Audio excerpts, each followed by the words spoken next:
I'm Jennie Gage, and this is Life Take Two. Hi, friends. You're listening to Life Take Two, the podcast for anyone who's ever had to start over. I'm Jennie Gage, writer, grandma, mom, podcaster, survivor, and your internet big sister. This show is a place for survivors, seekers, rebels, and rebuilders. And really, anyone who's ever whispered, well, this wasn't the plan. I'm here today with Robert, who has absolutely kept me captivated. It's funny, as a creator, people are always asking me who I'm watching, what I'm listening to, what I'm reading. And Robert is one of those that I have been listening to and finally had the opportunity to talk to in real life almost daily. Like, Robert, I don't think that there's a day that I haven't consumed some of your content, molded over, and honestly, like, gone for a jog, gone for a hike, thinking about the words that you transmitted into my brain. So, hi, Robert. Hey, how are you? It's a very lovely and nice thing to say. It's straight, and as a content creator, you can understand this. There are times where you don't feel like your life has really changed very much. You just kind of talking to a screen, and then people say things about how something you've done or said has affected them, and it's a little disarming. But thank you very much. I'm glad to know that it's reaching. So It's fabulous. Talking into a screen that actually impacts people is kind of a funny thing to do, but you have reached me in really incredible ways. And I want to play one of your videos right off the start, and then we have some great things to talk about today. So, first, I want to share with everyone some of what I've been watching every single day. And I'll tell you, even looking for this video today, I found that I had about 23 of your videos saved in my oh TikTok. wow. So, like, I'm saving everything. They're so impactful. I can't scroll through one of your videos and not save it. So, I'm going to Well, play for thank everybody one of these things that I first saw that just absolutely hit me. I I don't need a new political party. God knows you've had enough red hats and blue ties playing King of the Hill while the rest of us shovel dirt for rent. What I need, and what a lot of us need, is something simpler. A place where governance still means something and where people can talk to each other without every sentence dragging a damn circus behind it. A new standard. It's not a party, not a brand, not a flag you wave to piss off your uncle at Thanksgiving, just a line between public service and political theater, between truth and spectacle, between people who want to make government work again and people who just want to burn it down for retweets. The new standard starts with one idea: that government exists to serve people, not donors, not corporations, not cable news producers, just people. We pay into it. We send our sons and daughters to die for it. We live under its laws, and we should damn well expect it to show up for us with clean water, decent schools, fair courts, safe streets, and food that doesn't send us to the hospital. You see, I believe that food, shelter, health care, and education are basic human rights, not luxury for the lucky. I believe in fiscal responsibility, though, but not at the expense of a sick child or a freezing veteran. Budgets are moral documents, and if they don't protect people, they're just spreadsheets soaked in cowardice. I believe that public servants should be under oath the entire time they hold office, and if they lie, they should answer. I believe town halls should be mandatory, not optional photo ops. You make a controversial decision, you should explain it out loud with honesty, and not just who it helped, but who it hurts and how you're going to fix that hurt. I believe the Second Amendment needs to grow up. I believe the Supreme Court should not be a lifetime appointment for political operatives in robes. I believe lobbyists should be illegal. Money should leave politics, and that our news should be a public service, not a late night bar fight. You see, I'm pro-choice because I believe in personal liberty. I'm pro-equality because this country was built on the idea, however imperfectly realized, that every person has a right to live and love as they choose. And I believe in the absolute separation of church and state, because government isn't a pulpit and no one gets to legislate their version of God into someone else's life. It's not left, it's not right, it's just honest. It's what a lot of people, tired people, working people, and decent people believe deep down but don't see represented anymore. A new standard is what happens when you draw a line and say, no more bullshit.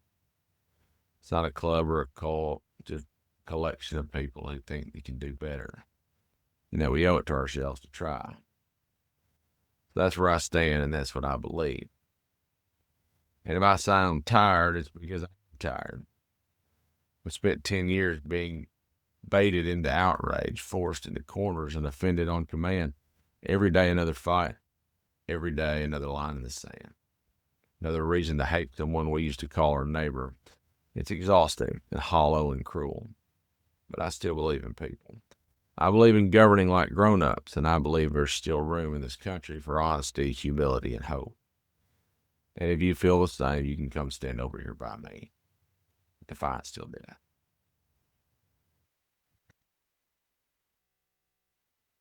I have other clothes. I don't just wear this jacket exclusively.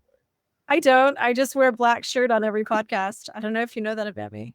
That's probably a good idea because people just don't notice, I try not to make my looks a priority. I wear mostly black shirts. I think I have a dozen organic black shirts. So we know you have other clothes. So Robert, that video was one of your very first that I watched, and it gave me goosebumps head to toe. Before you tell us a little bit about you, let me tell you a little bit about me and why that video hit me. And then I just have so many questions for you. I know you know a little bit about the fact that I grew up in an alt-right, hardcore Christian nationalist, white supremacist, religious community. And I just transitioned out of that life 7 years ago. So that's when I'm like, take you, obviously, everyone who's new here. I lived a very different past. And the transition from the religious community, from the actual faith in the religion, from the ex-husband, and from the community itself was kind of quick, kind of sudden. But then that transition away from my politics and some of my beliefs was more gradual process. So I was still MAGA 2 years ago. And I found myself in the middle of this last election cycle registering as a Democrat and stepping into this world that no longer made sense. MAGA made sense to me. The Republican Party, the fact that Jesus was going to come back and save everybody, and that aborting babies was wrong and gay people were evil, those were the things that I had been indoctrinated with as a child. And the economics, the military stance, all of the politics of my party were like riding a bike to me. And leaving all that behind a couple years ago was literally like falling off of a bike, off of a cliff, and being very lost and very confused. And especially coming into this presidential election with Joe Biden, respectfully, President Biden did great things, but at the helm of the party, and I just felt lost. And I think that so many of us right now are looking for a safe space to land politically. We're looking for this middle ground, and for people who seem to have common sense, a little bit of education under their belt, and have a little bit of a vision for where we've been and where we're going. And that's what your videos screamed to me. The things that you say resonated with me so beautifully. And there's one little line in there where you say, "I'm so tired." And that little line, when I listened to that for the first time, I almost wanted to cry. I'm tired. I think we're all tired of carrying this burden of uncertainty that a lot of us are facing today as President Trump takes over Washington, D.C. And do you know that he's right now raiding the Smithsonian? Have you read that? I've seen the news reports. I haven't read into them yet. Typically, I start off the morning reading the news and kind of getting my thoughts for the day. And this morning, you want to talk about being tired? I almost physically couldn't today. Like I just thought, let me bathe in yesterday's bullshit for a little bit before I get into today's and just kind of process that. So I've seen, but I haven't looked into the full reports yet as far as what exactly is going on. So no, please tell me. Well, it's just one little thing. Like you say, you wake up every morning and go through the news. So do I.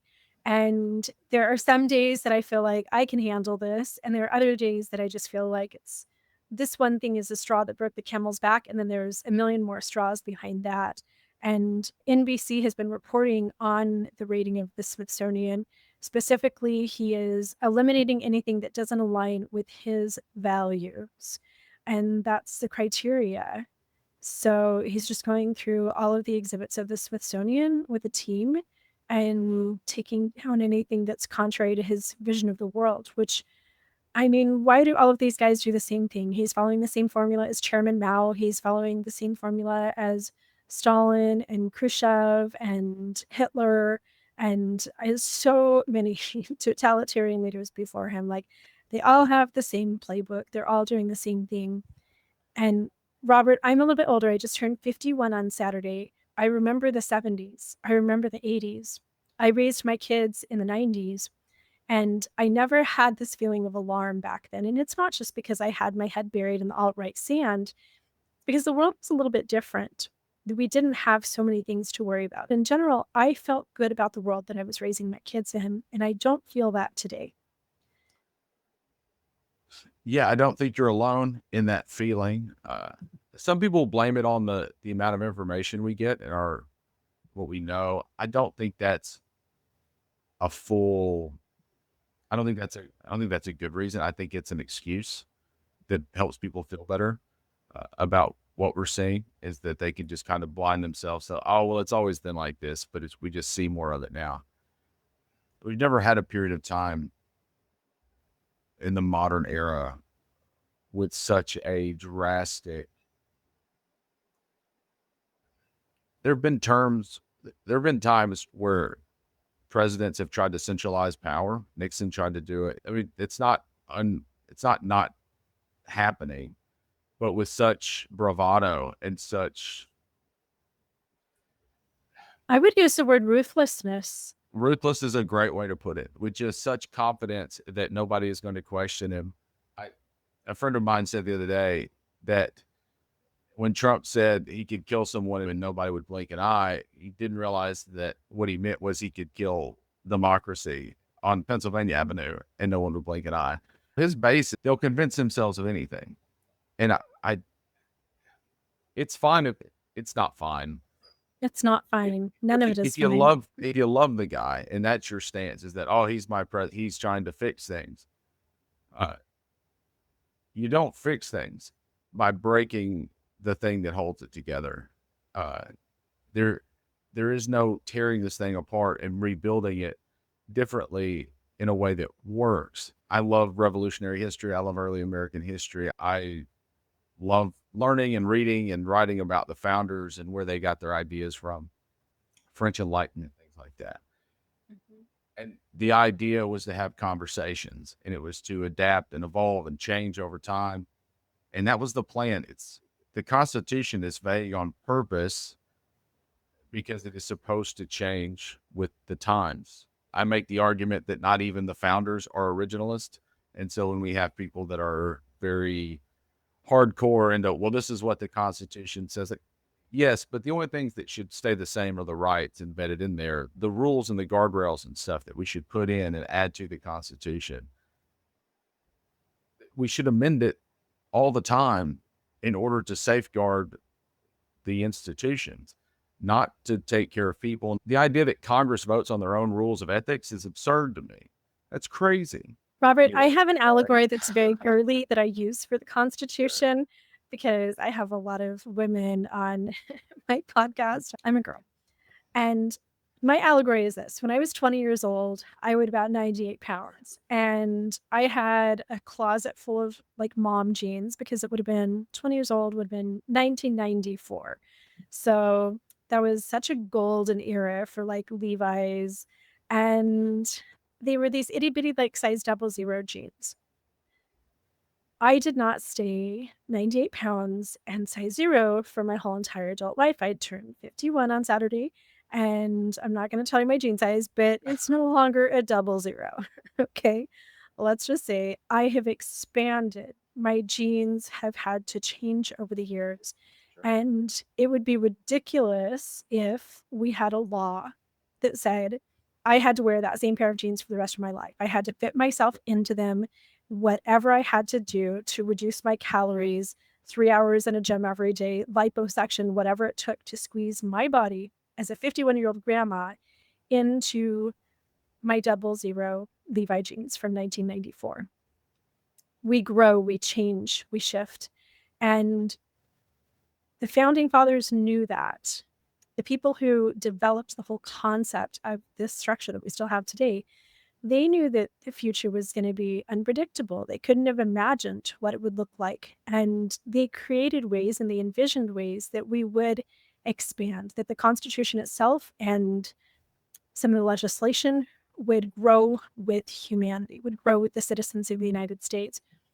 And there are so many people right now who are these constitutional literalists who are trying to squeeze 2025 human beings back into, it's like the devil's duo of the Bible and the Constitution. And really what they're trying to do is squeeze us all back into those 00 genes when we have shifted, we have changed, we have electricity and cars and knowledge of the world around us in ways that we never did before. And we haven't expanded. We have not only not expanded, we have reverted. The rights of the people have retracted, where the rights of corporations, your top line earners and stuff, have expanded. And our economy is so much different than could have been projected. I have an MS in economics. The idea that we would still make decisions based on an economic understanding of the 17 and 1800s. Some of the principles apply, but you're talking about a global market now, and the shift in ideas and priorities and stuff have to change.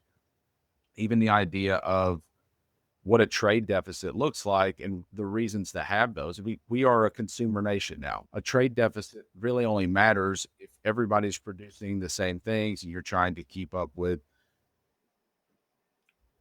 market supply. That's when a trade deficit would matter. But if you're a consumer nation, I mean, it's not to get too deep into that stuff. I apologize.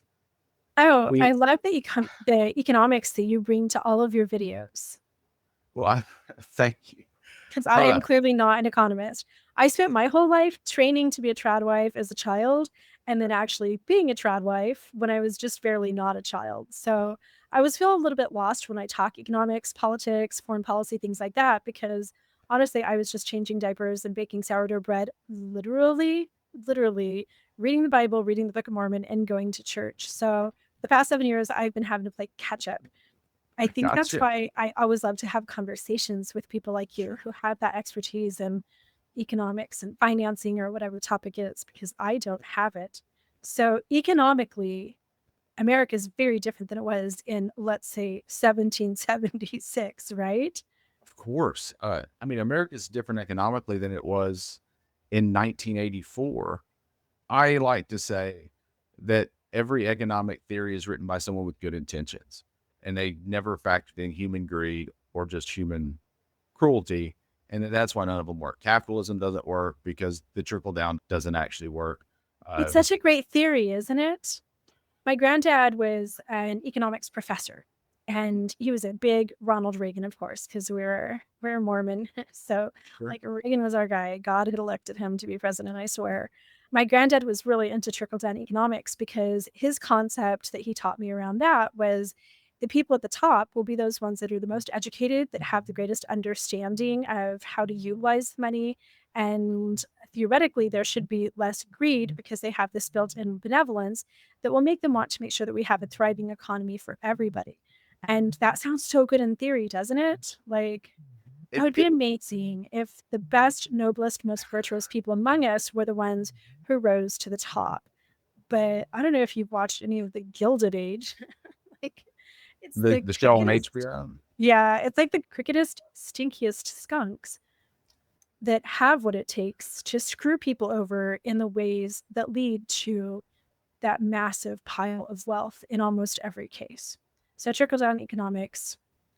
And really, like, if you look historically, there has never been any civilization in the history of the world that we know of where you've had that trickle down economics that has worked. So the Olmec society in South America that even predates the Mayans and the Aztecs, they were the thriving society. And then we see through all of the archaeological finds, we see this increase in resource hoarding, the most elite, the wealthiest had so many things, and the poor were getting poorer and poorer, and it caused societal collapse. And we could copy paste that through almost every civilization that has collapsed. Either you collapse through famine, invasion, disease, or economic ruin. And that economic ruin is 99.9% of the time resource hoarders at the top. Your Jeff Bezoses, your French aristocrats. We always look at collapse through the lens of history. So we always say, oh, well, this is where it fell apart. And then we assign a date to it. And of course, when you're living through it, it may take half of a generation. So you don't see it. It's just the natural progression of, like, Rome didn't fall in a day. There's not, January 4th, Rome fell. There's an economic progression of wealth disparity. And then once you have that wealth disparity, it is easy to be conquered, especially when you're Rome, and then you split your empire, and now you just disperse, and then you intermingle with, there's going to be a new empire form. The neoliberalism, which was Friedman's trickle-down economics from the 80s, was just a rehashing of what turned into the Gilded Age. The idea, though, was that now we were smarter. We had learned, but we don't learn anything. Well, if you give the wealthiest 1% control of the money, they will just control the money. They will trickle down enough to keep you from starving to death sometimes, or enough people from starving to death that they can kind of enforce their will. It didn't work in the 20s. It didn't work in the 80s. We're still reeling from it. They tried to change legislation. Glass-Steagall was repealed. All the things that they'd done to try to increase it and try it again, it's not going to work. It's never going to work. Full pure socialism doesn't work because, again, someone will take charge and then that greed's involved. Same thing with Stalin era communism. Yeah, I've read Animal Farm like 6 different times. My major in college before I got married to become a trad wife, I did have 2 years of a Mormon junior college where I was even more radicalized. It was a wild experience. But I majored in Russian and pre-law. And so we had to dive deep into all my Russian history classes. We had to dive deep into the Bolshevik Revolution and the communist takeover. And it's fascinating to see how this is a really cool concept. This is an interesting idea.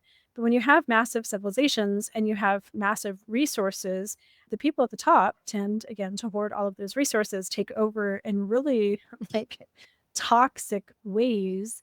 And I don't know, communism sounds so good on paper. Like everybody's sharing and singing kumbaya, and we're all going to make sure that all of the resources are divided evenly. But I think that no matter what structure we have, there is the opportunity for nefarious people to take over. Well, of course. And it's not that communism doesn't work. It's that fascism and authoritarianism takes over that concept and they ruin it. It's like a parasite. It's like a cancer. Yeah, it's fascism is the thing that doesn't work. And it's become hyperbolic. We use that word to really describe anything that we don't like. And I'm using the collective we there, not you and I necessarily. Yeah. But, MAGA has described every Democratic president as being fascist, and the same thing on the other side. Fascism, then what do you mean? What is your concise definition of fascism? Is always, it's just a far right. Hitler tried to describe it as, he used the term the National Socialist Workers Party, which is what Nazis were. But he just used those words as a tent to get all these people underneath. But it's a far right conservative where they go in, and the steps of it are pretty clean. You control education, you control the news, you control the information that's being supplied, whether through books or through media. Or art exhibits within art the exhibits. Smithsonian. That's a pretty far step in. Hitler did the same thing. He went in and took out all the art that he didn't like. Anything that was by a Jewish artist, it was pulled out. They sanitized that part of it. They sanitized history, which would be like what they're doing at the Smithsonian. They changed the talking points they make. There's always a point toward a nostalgic, better time. Right. So that's what we look at as make America great again. It's the same thing Reagan said. And so you point to these bygone eras that were so much better, but they're all just this myth of nonsense. There hasn't been that, not for most people. There's always been the people at the top. In the 80s, we looked at all of these stock market guys that were making all this money. And the The top Wall line, Street tycoons yeah, with their Lamborghinis and their supermodel girlfriends, right? mom and dad made $20,000, $18,000 collectively in 1980, which was okay, but they were still struggling to survive. And we're struggling to survive paycheck to paycheck with 2 kids. My sister and I came around in the early 80s until the late 90s, never wealthy by any stretch. But the idea that you would tell somebody that you were struggling, I think that's where the whole keeping up with the Joneses things comes from, where people were buying something to make themselves look like they had more than they did. Now we have this debt society where, oh, if you can't afford it, you can make 60 months of monthly payments on $100,000 car. Now you're stuck. You'll always be paycheck to paycheck because you live outside your means, but they want you to think that the American dream is having all this stuff that you can't afford. And now you're neck deep in debt and you're 2 paychecks away from ruin most of the time. There is $6,700 worth of credit card debt for every man and woman in America. So, of course, then there are the outliers. There's, of course, few who probably don't have any. And then there are those who are $100,000 in debt, and then they're just assuming they're going to die and pass that down to their kids.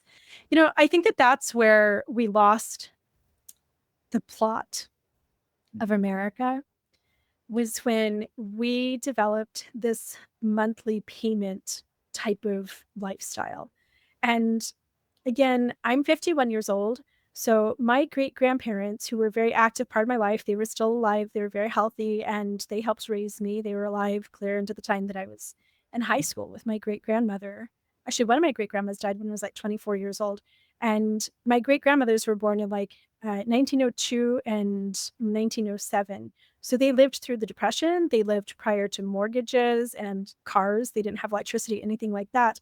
And they did not feel comfortable with the concept of having any type of monthly payments. They paid cash up front for everything.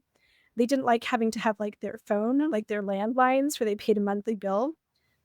Imagine just being able to build your house or order it from the Sears Roebuck catalog or buy something small that you could actually afford. And then the rest of your life, you're just working to provide food and clothing and put some money away. Well, as soon as they created mortgages, especially the 30-year mortgage, and then cars that, like you say, you finance for 6 years, now every single month, I have this cycle that's going to roll over. And next month, I owe X amount of money. And next month, I owe X amount of money. And my whole entire life, I'm just working to pay shit off. Mm-hmm. And the funny thing is, and I don't know if you all's like this, a lot of people will pay that car until they're just ready for another one. And so they're in a cyclical debt cycle where they're just getting a new payment every time. They're not paying it off and keeping it and saying, oh, well, I don't have a car payment. Well, they break down now. You can't keep it. By the time I sell my cars, they're on their last leg because we don't build things to last. Planned obsolescence is a huge problem. And I think whenever people point back to periods in time where they think that things were better, all of them are around higher taxes for the most wealthy, high capital gains taxes. And there wasn't this debt culture. I mean, that's the bigger part of it. My grandparents didn't have a debt culture. They worked and saved money because they weren't paying $2,200 a month for a house note. It's just a different concept around work and debt and what we're paying for. And they've just sold us a different idea of it. And there's no real plan to do any of that to correct it. Everything is built around making sure that the corporate structure stays intact, that insurance companies make as much money as they can, credit card companies make as much money as they can, your big retailers make as much money as they can. There's nothing built and there's no legislation on the table that brings that back. Yeah, they'll throw tips out. Oh, we're not going to do taxes on tips. Who gives a shit? Are you kidding me? That's what we're talking about. We need real change to the structure and the way our government works and who they work for, and not, well, no tax on overtime at the end of the year will give you up to $12,000. It's just absurd. So I have a question for you. Sure. When I first heard that phrase, make America great again, and like you say, that was Ronald Reagan originally, but I was in like kindergarten when Ronald Reagan ran. So I had never heard that phrase until Donald Trump. And it made me feel some sort of way. First of all, at the time, I was an alt-right, again, all this stuff, Christian nationalist, Mormon trad wifey. And I had in my head this Norman Rockwell painting, like when my grandparents were raising kids in the 40s and 50s, just after when I felt like America was really amazing back then. And I jumped on that Make America Great Again train in huge ways. 7 years ago, when my whole life take two happened and I found myself outside of my religious community and deconstructing everything, I realized that I thought America was great because it had been great for people like me. For my entire adult life, I had been rich as fuck. I lived in $1 million neighborhoods and country club communities. I would have 2, 3 luxury cars in my driveway. We had a date night car. Like I had my regular minivan that was all pimped out, top of the line, that I drove the kids around in. But then I also had a little convertible just for date night, just so we could feel fancy. I could, at the drop of a dime, just decide, hey, we're going to go to Maui for 6 days and just, work on our tans, come home. I had so much money and so much privilege that I didn't even realize that I had. And when I looked back in the past, it's like, yeah, there was a time when my mom and my grandma and all of the other privileged white people like myself had really great lives. Let's make America great again. And it never dawned on me that there were other people during that time for whom America sucked. Like, for instance, anybody who was Black and didn't have rights and, school was segregated. Anyone who was a steel worker or worked in a mine or any type of a factory, 40s and 50s were terrible. We weren't unionized as much as we needed to. Most of America during the time that I thought was great lived in abject poverty and struggled or didn't have rights. Here's my question for you. Is there a time period where America, economically, politically, the average lifestyle for the average person was truly great? Or is that just an absolute myth? And if it does exist, when was it? There's an argument that can be made for about 5 or 6 years like during the Reconstruction era, post Civil War, where there was a real push toward equality. Freed slaves were able to hold office. They were voting. They were pillars of the community. And,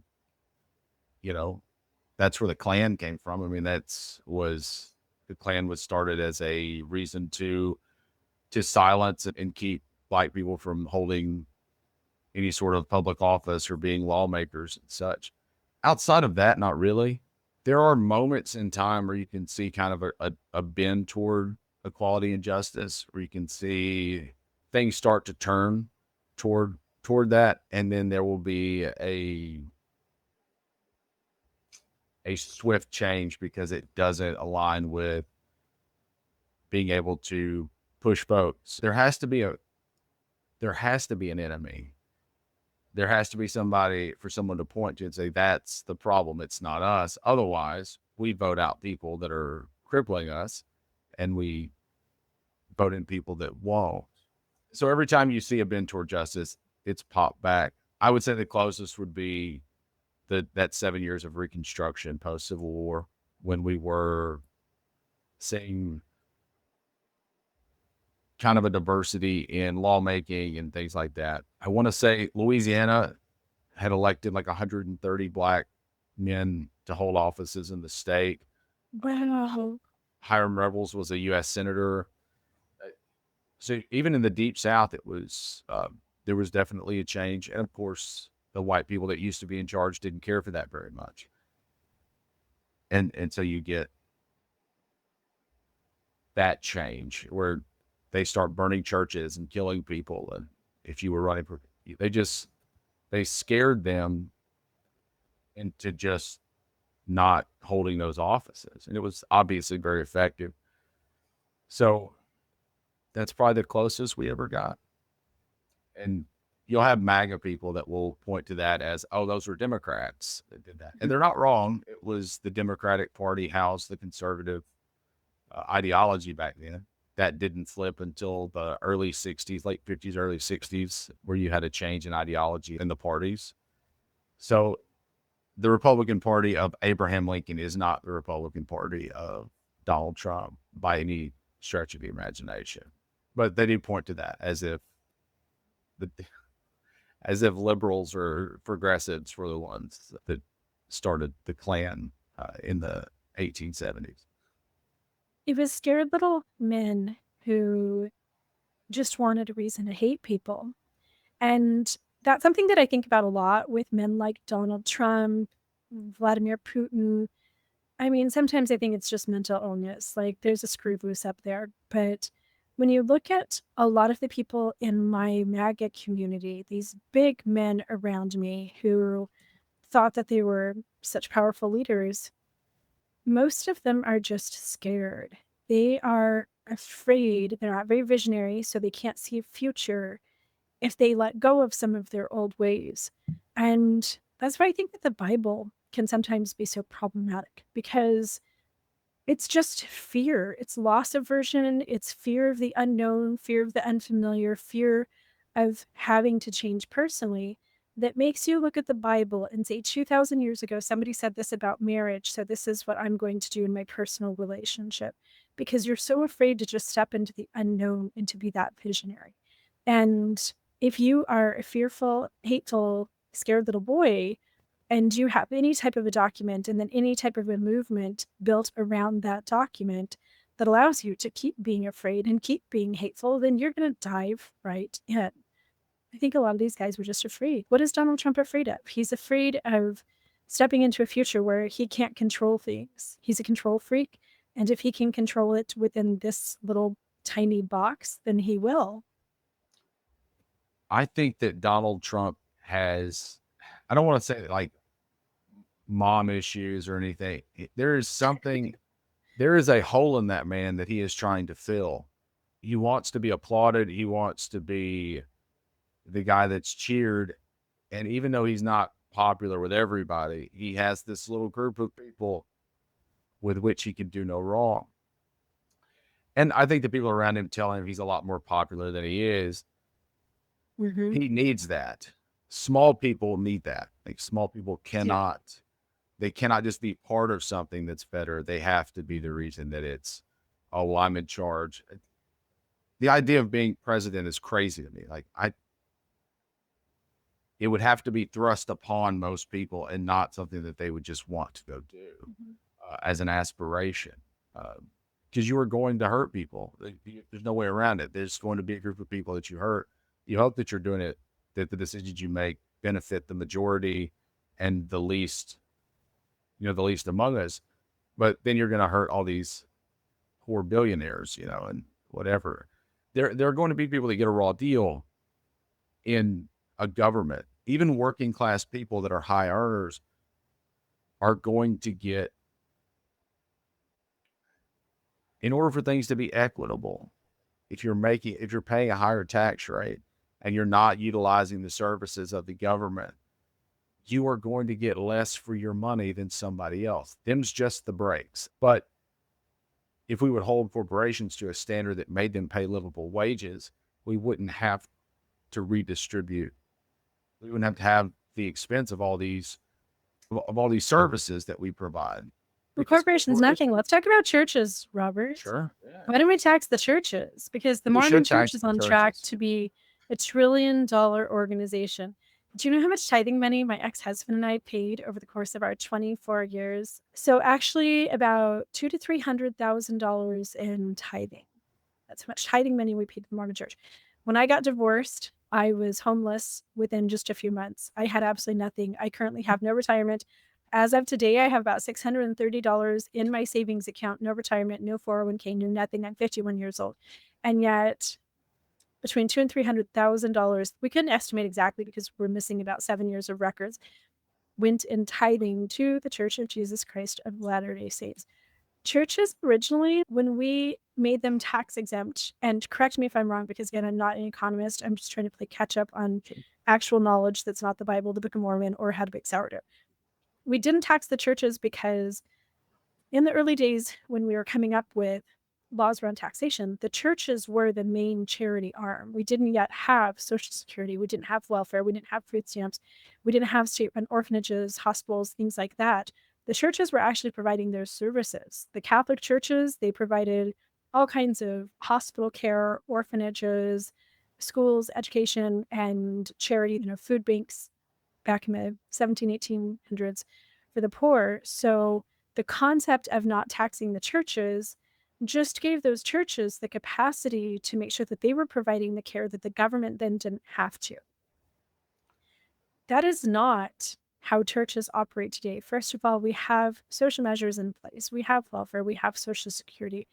Who knows if we're still going to have that when Donald Trump gets done. But we no longer need churches to provide all of the charity for the people. The government does a decent job of doing that already. And churches are no longer just spending their money on welfare. My Mormon church, which I thought, Robert, there was a time that I was dying of an ovarian tumor, and I was still paying tithing to the church. Rather than the almost $1 trillion Mormon church helping my family out, keeping us from foreclosing on our home and going into medical bankruptcy, which was the result of my tumor, I was still writing out a 10% tithing check while fighting a tumor to my church. And it's because I thought this money that I'm paying, it's going to kids in Africa who don't even have food to eat. It's immunizing people who don't have vaccines and are dying of polio and things like that. I thought that my money was helping single moms. I thought that it was helping veterans in wheelchairs. That's where I thought that my tithing money was going. When I left the church 7 years ago and found out that the Mormon church was actually buying up all of the farmland in Florida, they're the biggest landowners in Florida. They're now the biggest landowner in Nebraska. They built multi-million-dollar malls, $700 million chunks of Tesla stock at a time. When I found out that my Mormon church was doing that with the donations, I lost my shit, and I've never not lost it, which is why I then began to pioneer ex-Mormon TikTok so that I could talk about the corruption of the churches. I think that churches should be tax exempt anymore. If I pay 10% of my tithing to the Mormon church, where I still am Mormon, the church should then be taxed on that so that that revenue goes back into those programs that actually do support the citizens of the United States and not just the Mormons. What do you think about taxing churches, and why? I think churches should have always been taxed. There's been money corruption with traditional organized religion since the advent of organized religion. Look, they painted it a certain way to say, oh, well, churches shouldn't be taxed because we do all this charity work. That's fine. But there was still just a lie they told them so that they could shelter money. We like to think of that time as being a little more integrity, and there may have been some, but the reality is, if you're giving stuff away for charity and you can show that on paper, well, then that can be a write-off. There's no reason for you to be tax exempt. Preachers shouldn't have private planes and driving $150,000, $200,000 cars and then not pay tax. If you're a business, be a business, but there are things that come with that. Don't pretend that you're not. That's my problem with it, is if you're donating and doing charitable things and you can show that on paper, then sure, exempt that from your taxes. But I assure you that Joel Osteen is not giving back to the community the amount he is taking in where it would justify what is our churches, 501c4s, whatever their exemption number is. It doesn't justify it. And so I don't think for a second that churches should have ever been exempt from taxes. I mean, I know that you've had a deconstruction in your religion, but Christ said, render to Caesar what's Caesar's. I think he meant pay your taxes. If you're supposed to pay your taxes, pay your taxes. Oh my God. He says it right there. Nobody listens to Jesus. It cracks me up. I am an atheist. And a lot of people feel sad about that. They're like, oh, Mormonism ruined you. Now you're an atheist.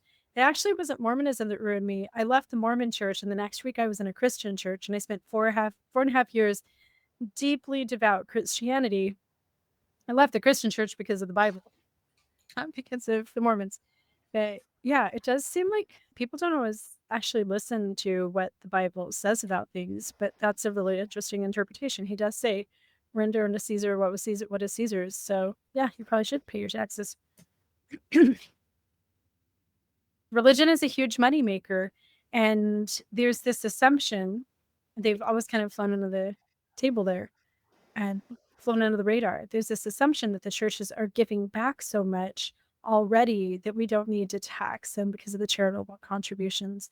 If you go to a church, you want to tithe to pay for your minister's salary or whatever that is, then that's up to you. That's fine. I just don't think it should be an exempt entity from paying taxes by any stretch of the imagination. It's this. I'll get a little deep. Money and wealth is such a man-made construct that the idea that a benevolent God would dictate what we do with money or have any care whatsoever that certain people are blessed with more of it or less is crazy to me.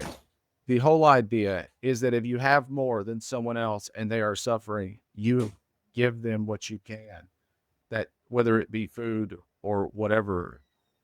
Money and the idea of wealth and it being dictated by scripture is crazy. I hate it so much when it gets brought up. Or This coming from an economist.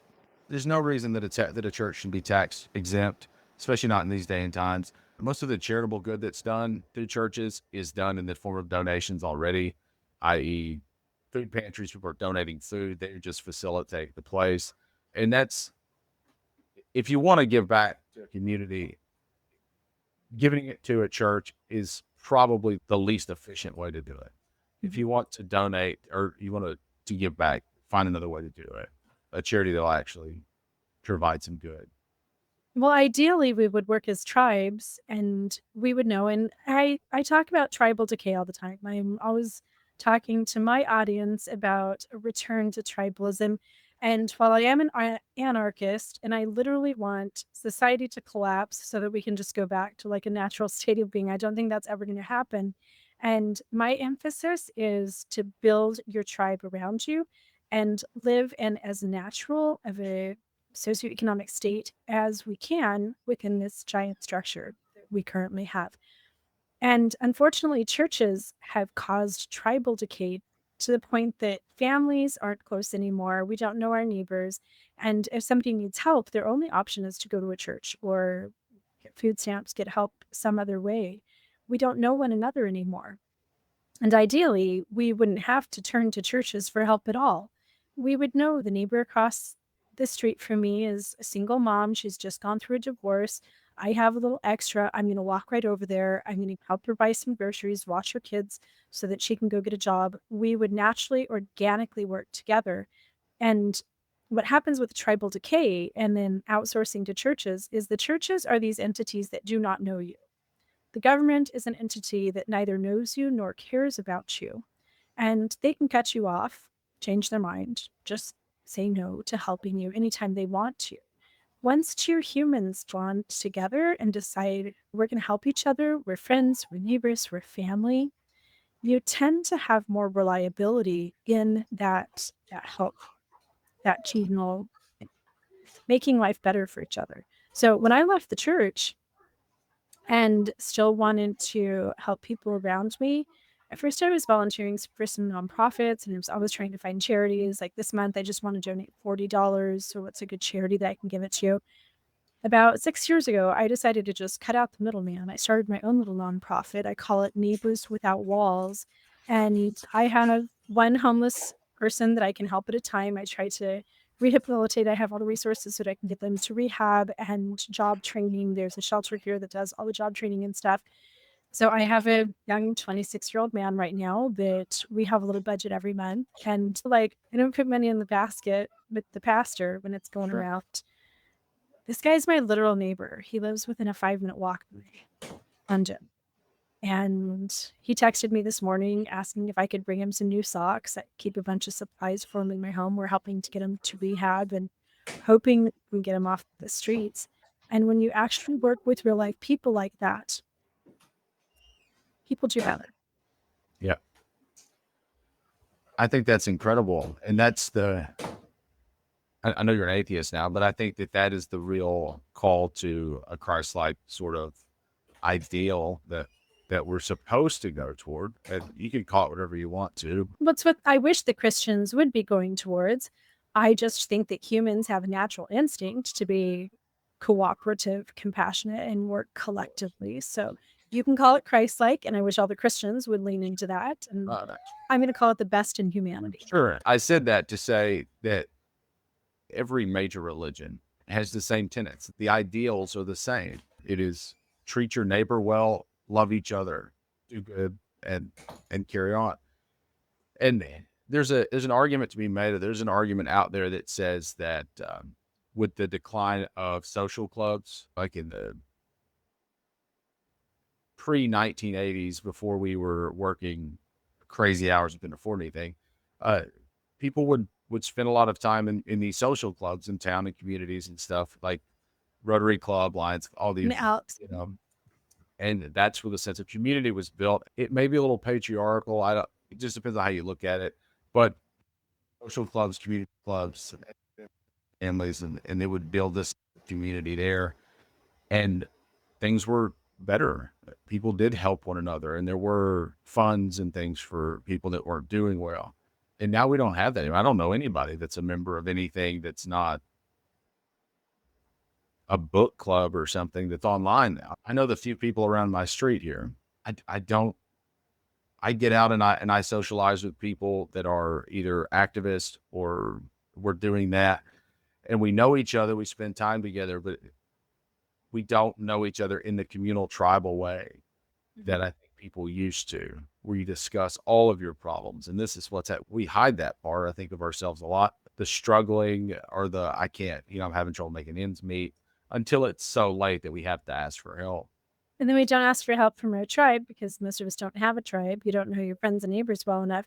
You're going to go to your church. You're going to go to your pastor. You're going to go to your bishop. You're going to go down to DES and you're going to get the food stamps. And I think that everything's, and you and I have spoken about this, I think that there's a certain amount of government size where it's manageable, and like, oh, we can operate this and this can work. At a certain point, the United States is humongous. There's so many people, it's so broad, and there's so many governments working underneath it that it's a Herculean idea to think that you're going to solve problems or make all these things work. It does require either town governments, local town governments. I mean, in your opinion, anarchy and just we do it ourselves, which is that's my fantasy. But realistically, I don't think that we're headed for like an ice age or anything that's going to completely unravel society. I doubt that a meteor is going to hit and cause a major disruption. I think that the social construct that we've built around ourselves is a big reason for the amount of depression and suicide and anxiety and stuff that we have, is that we have built these walls around ourselves, and we have built in this stress and anxiety of day-to-day life that we are not necessarily meant to live inside of. We are supposed to be free and stress-free and worried about, we're communal creatures, farming and providing for each other and enjoying the air that we breathe and the sunshine outside.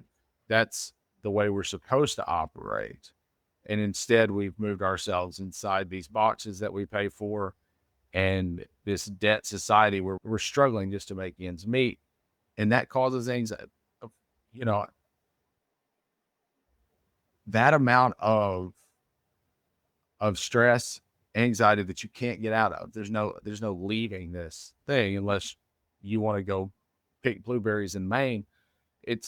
And then people look at you like you're crazy. But at some point, like, a lot of it makes sense. Like, I just want to be out in the woods by myself, enjoying what I'm supposed to have. And so I do think that what we've built ourselves and what we call progress is at times been a detriment to us as a society and as a people, which is I think crazy to that's say. a really important point. And sometimes I think that we're saying these words and we keep repeating them, and they're actually just a bunch of bullshit. We talk about our modern world, we talk about progress, we talk about all of the amazing things that we have, but it's not progress. 1,000 years from now, people are going to look back on us and think that we were barbaric cavemen. It's not progress. This isn't Well, a modern innovation. We are living in a time that is both innovative and does have a lot of amazing things, but in some ways we've gone backwards. And that tribal decay is the biggest thing. I remember sure. when I was in like fourth or fifth grade, we had to write this little bitty essay on things that we loved now versus Little House on the Prairie. I think we were reading Little House on the Prairie in school that year. And it's like, what things am I grateful for that we wouldn't have had in like 1840? And for me, it was like electricity, warm water in my shower, a refrigerator, and my TV. Sure. And yeah, it's wonderful that we have epidurals. It's wonderful that we have antibiotics. People aren't just dying of strep throat, basic infections. We have so many things that are so advantageous, but I don't think that any of those compensate for the fact that we do live with daily stress that seems insurmountable and is growing more insurmountable by the day. Just having mortgages and the lack of affordable housing, the lack of medical care, and a whole generation because they don't have homes that they're going to be able to sell when they want to retire, who really have no retirement and no planning for how the younger generations are ever going to be able to stop working. Do they just work until they die? And the stress that we have coupled with the lack of connection and the just egregious corrosion of our natural human connections to families and smaller local tribes, I don't think compensates. Like, honestly, I think that I'd rather live in a time when the power grid went down and we just have to go out and talk to each other face to face once again, and maybe not have antibiotics and maybe not have electricity in a refrigerator and epidurals, big one. Definitely grateful for the epidurals. I almost think that I would trade those things out for the connections that my grandparents and great grandparents had, for the communities that I had growing up in the 70s and 80s, which simply do not exist for my children. I think that this lack of affordable housing, the lack of ability to sustain ourselves with the working wages that we receive will push us toward your idea of tribal. I think that we are going to see communes pop up more. We're going to have groups of people that they go out and they buy land and they allow people to live there and build and do things where they have kind of a group that's. I've heard about families doing it. We're like, oh well, we've got this land. We're just going to build out here and we'll just live out here, because I do think you're going to have multi-generational houses before long. I Where have a lot of people in my family who that's what they're doing. Most of them are Mormons. Like, a lot of my Mormon family members have sold their homes that are like closer in, or if they were just renting. And so they're moving out and moving, like some of them moving to other states outside of Arizona and Utah and California, moving to more affordable areas. And they buy a subdividable piece of property. One of my family had like the main house, and then they put like a mobile home while they're building another house, and then they just had trailers and they're all building homes on the property. They had to go through the subdivision and stuff. So yeah, they pooled their money, they moved way out. So it's a drive to get to anything, but I don't think that that's a really viable option either. Like, is there an economic possibility for some restructuring so that starter homes come back again, so that affordable housing and homeownership is attainable to everybody? What is the problem with housing? Can we address that? Like, why are homes in my area in Arizona? There are homes that just 5 years ago were like $300,000 homes, and now they're $1.4 million homes. And there is no such thing as a starter home anymore. Well, so much what you're seeing now is corporate purchasing. So you have companies that buy houses and then they lease them because people have to live somewhere, right? Mhm. And that just drives the rent up. But you're charging to get that from my house, and so the people aren't able to afford to buy the houses that the companies can buy because they're using them as investment properties. They're collateralizing debt on it and using it to make other purchases. So why do we let investors in the market to begin with? Like, when did our market become overrun? Why do the corporations own all the homes now? You're a capitalist society, you know? I mean, you got to let a business be a business. What they should do is regulate the industry, where after you've purchased, like once your entity, your company owns a certain, and track it, you know, like, well, this person owns different, you know, all the homes. Once you own a certain amount of real estate, your capital gain should go through the fucking roof. It shouldn't be financially responsible for you to own that many houses. And that's what you have to do. Because if your business is you making money at the detriment to the population, the government they should step in to protect the populace and not you as a business owner that owns 26 houses that you're rolling into a trust and not paying taxes on. You should be taxed through the nose for it. Like, you should pay capital gains. And look, my father's owned real property my entire life. He bought houses and rented them to people. I just say that that's part of the problem. I mean, probably he wasn't buying homes that other people could have purchased, and then, you know, but it's still the same. It's the same idea that you have this portfolio of homes that you lease, and that's how you make money. It's an investment. There should be a capital gains if you are hurting the idea of people having a livable marketplace where you have affordable housing. If you are hurting that, you should be taxed. The government should work for the people, not for a corporation. And if you have enough to survive and you're doing all those things, the idea that you should be allowed to have unfettered, deregulated access to things that other people are struggling to have is crazy to me. It just shouldn't work that way. I believe it was the Wall Street Journal that said that the average home price currently is $431 something thousand in the United States. More than 70% of Americans do not even come close to being able to qualify for the average home price, that $431,000. And some other interesting data, like the average first-time purchase of a home in, I believe, was the 1990s, was in the mid-20s. And then it bumped up to like your late 20s. And in the year 2024, the average age at which Americans purchase their first home is the mid-30s.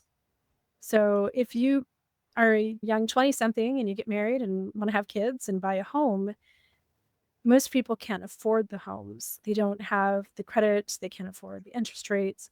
So people are just renting indefinitely. And for some people, renting can be a good situation. So in a perfect world, how could we fix the housing thing? Like, if you were going to like wave a magic wand and just, you know, fantasy economic fix to the housing market, what would that look like? Just regulation? First thing you'd have to do is regulate with taxes. When you start affecting people's pocketbook, if you cap what someone can do to the detriment of other people, if you start saying you can own houses and rent them out, but there has to be regulation to how it's done. And especially as it pertains to things that affect other people's livelihoods. And that would be where people can live. Like, you shouldn't be able to buy a house or buy a block and then charge whatever you want to, because now people can't afford to live there. That should be illegal. It just should be illegal. So I think regulation on the market, I think if there was government incentives for builders to build homes that were affordable, that's where government incentive in taxes should be. It shouldn't be so you're taking the capital gains. So someone comes in and they have 26 homes, capital gains taxes, so that you have that pool of money in the government already. And then we're going to take some of that money to subsidize people who are building affordable homes. Yeah, I mean, to some degree, if you are putting into, hey, we're going to build this, we're going to charge, our margins are going to be low, but we are going to build homes that fit this in this affordable X number of dollars, whatever you decide it is. And if you're doing that, if you're willing to go do that, you will lower your tax taxes baked into that, because that's doing good for the most people. If But that's where we have to start getting back to. We have to start incentivizing the good work instead of paying ahead of time, giving all these corporations. If Walmart wants a tax break, give it to them, but make it so that, hey, if you're paying X number of dollars an hour, tax incentive. If you're providing health care at a certain rate, tax incentive. Don't expect them to do the good work. And if they're so adamant that they will do it, well, then make them earn it on the front end. If the Waltons make so much money that it's absurd, they can pay people enough to live where they don't have to go apply for government assistance and SNAP. Walmart has more employees on government assistance than anybody else. It's crazy, and they make plenty of money. They make plenty of money. I was just listening to a documentary on Walmart here recently, and it made my blood boil because they are like the richest. Are they the wealthiest store in the world? Like, it was crazy. God, yes. Hearing the numbers. And the thing is, you can look at a model like Costco that does better by their employees, and it still works. Walmart gets money from the government, and then they don't pay their workers enough to grow out of poverty. And so my sister-in-law has worked at Walmart for something like 25 years. And they've lived in a little cruddy apartment for 20-something years. They really never have money to spend on anything. She's never going to get more than where she's at. And yeah, when she first started, she made almost nothing. So, livable wage. Are you a supporter of a mandatory livable wage? Absolutely. I do think that there are entry-level positions. Yeah. When I was 16, did I need to be making $15 or $16 an hour? No. I worked on the farms. I did fine. But I think that there are some positions that I think you can make an argument for are either learning positions or internships, those kinds of things. But I think if you're out there doing grown people's work, then you should make a livable wage. And the thing is, if you're a company that cannot afford to pay people to live, then you are not a successful company. You're a greedy asshole. Can I tell you a personal story from my life? Yeah. My ex-husband and I, when we first got married, we bought a windshield company way back in 1995. And way back in the 90s, when we were young 20-somethings, that's how we were making so much money. That's how we were going on vacation to Hawaii and building $1 million homes and having the date night car. Our business was booming. And we hired one of my best friends. She had been my roommate in college. Her husband came to work for us as one of our windshield technicians. We went out of town for a couple of weeks. I think we were actually in Hawaii. We went away for a couple of weeks and we just shut down the whole business. We're like, you guys just go do your own thing. And when we came home, one of my best friends, lifelong best friends, told us that while we had been gone and closed up the shop, while we were over partying in Hawaii, eating lobster tails and renting catamarans so we could go out on the Pacific Ocean and enjoy ourselves, they had run out of money to buy groceries. And I remember specifically her telling me, she's like, yeah, for like the past 4 days, all we had left was like some Bisquick. And so for dinner every night, we were eating pancakes for dinner because they did not have the money to get through that 2 weeks that we were gone because we simply didn't pay them enough. And like, I will never forget that moment of really understanding the income disparity between ourselves as owners and our employees. And I think that hit me so hard at the time because we had been friends. Like, we had gone to college together. We got married at the same time. We lived in the same community and they came to work for us and we paid them just as much as we had to pay them. Mm-hmm. And we kept a considerable amount of money for ourselves. Now, of course, we needed to have money in the bank for business expenses. We were running a fairly substantial company and we were working 7 days a week and carried all of the liability, et cetera, for the business. They did get to just kind of go home at the end of the day and not have to worry about the things that we continue to worry about. But there was no reason why we should have been rich as hell while one of my best friends was eating pancakes because we were in Hawaii. So after that, we did sit down with all of our employees and we adjusted everybody's pay. We started to get rid of some of the incentives to customers so that we could then just really pay our technicians substantially more. Everybody across the board got raises because as a young 20 something, I saw, oh my God, like my friend is starving to death while I'm over in Hawaii. I have a lot of friends that are business owners, and I see my friends who are dentists who, at the drop of a hat, can fly to Milan so that they can take their new wife on a fun tour of Italy or go spend the summer in Greece or buy themselves a new car, remodel their kitchen because they don't like the kitchen that was just built 5 years ago, while their employees don't have health insurance, while they can barely like afford their rent. And it's a problem. So of course, business owners don't want an affordable minimum wage because they think that they deserve, through all of their hard, industrious work, to be able to fly to Greece for the summer. I I think that there is something about building a business and being successful, and there are a lot of people that do it organically, that do the work themselves and they scale and they grow. I think part of that is understanding that once you are no longer doing the work, that someone else is doing that work that got you to the top. The stuff that you used to do. I don't know if you and your husband actually, I'm sure that at some point he installed the windshields and did the things. Yeah, we started off, I was 20 years old when we bought the company. We started off with me just answering the phones in one of our guest bedrooms. And then I had a baby. So like I would be like sitting there nursing my baby, answering the phones and booking the jobs. And my ex-husband went out and did the jobs the first couple of years. So originally we did everything. It was a one-stop shop. So I think that business owners at some point forget that that's the work that got them all the money that they have now. And you have other people that are doing it now. And while I think as a business owner, you do accept a lot of the risk, you do own that payroll and all that. Like there needs to be a certain amount of money in the bank to operate. If you're stretching thin on what you're paying people, if you're working them out to the lowest possible amount that you can get them, there's a disconnect there on what it takes to actually be alive and live. And if you own a business and you're struggling and you're eating pancakes, that's one thing. But if you are successful and you are paying people, and if they're making so little that they can't afford to be off for 2 weeks, and there's arguments to be made for pay time off or whatever. I believe in a livable wage. I think that everybody should be able to make, and if we lived in a true capitalist society,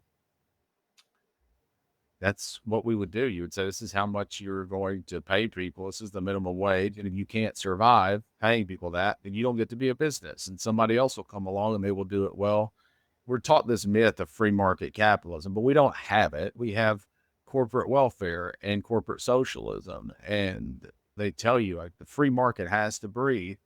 Well, if the car company goes out of business, it just goes out of business. And I know that there are jobs tied to that, but if you don't want to go out of business, pay people more, charge less for your cars, make less as a CEO, maybe don't bonus $2 million this year. There are ways to keep those things going. And look, if you're taking care of your people and you're doing right by the community, I think there should be tax incentives built into that. But I don't think they should be given on the front end and you expected, or in the expectation that you'll pass it down, because you never will. They never will. They absolutely never will. So, Robert, this is where I like to talk about conscious consumerism with my audience, because I think that there's a lot of legislation that needs to happen. And certainly Donald Trump is not going to make any of that happen right now, right? Like, we're not going to see any of the changes that probably are necessary for making everything more livable for everyone at this time. But we as consumers can practice conscious consumerism today and do our homework and our research on who we purchase from. There are certain companies that I absolutely will not buy from. I've been boycotting Amazon for almost 6 years. I boycotted McDonald's for 12. I had an actual organized McDonald's boycott. But we vote with our wallets all the time. We're, that phrase, we vote with our pocketbooks. we don't have another presidential election coming up for a few years, and Trump is it. And he's going to make sure that the billionaires and all of the oligarchs are taken care of.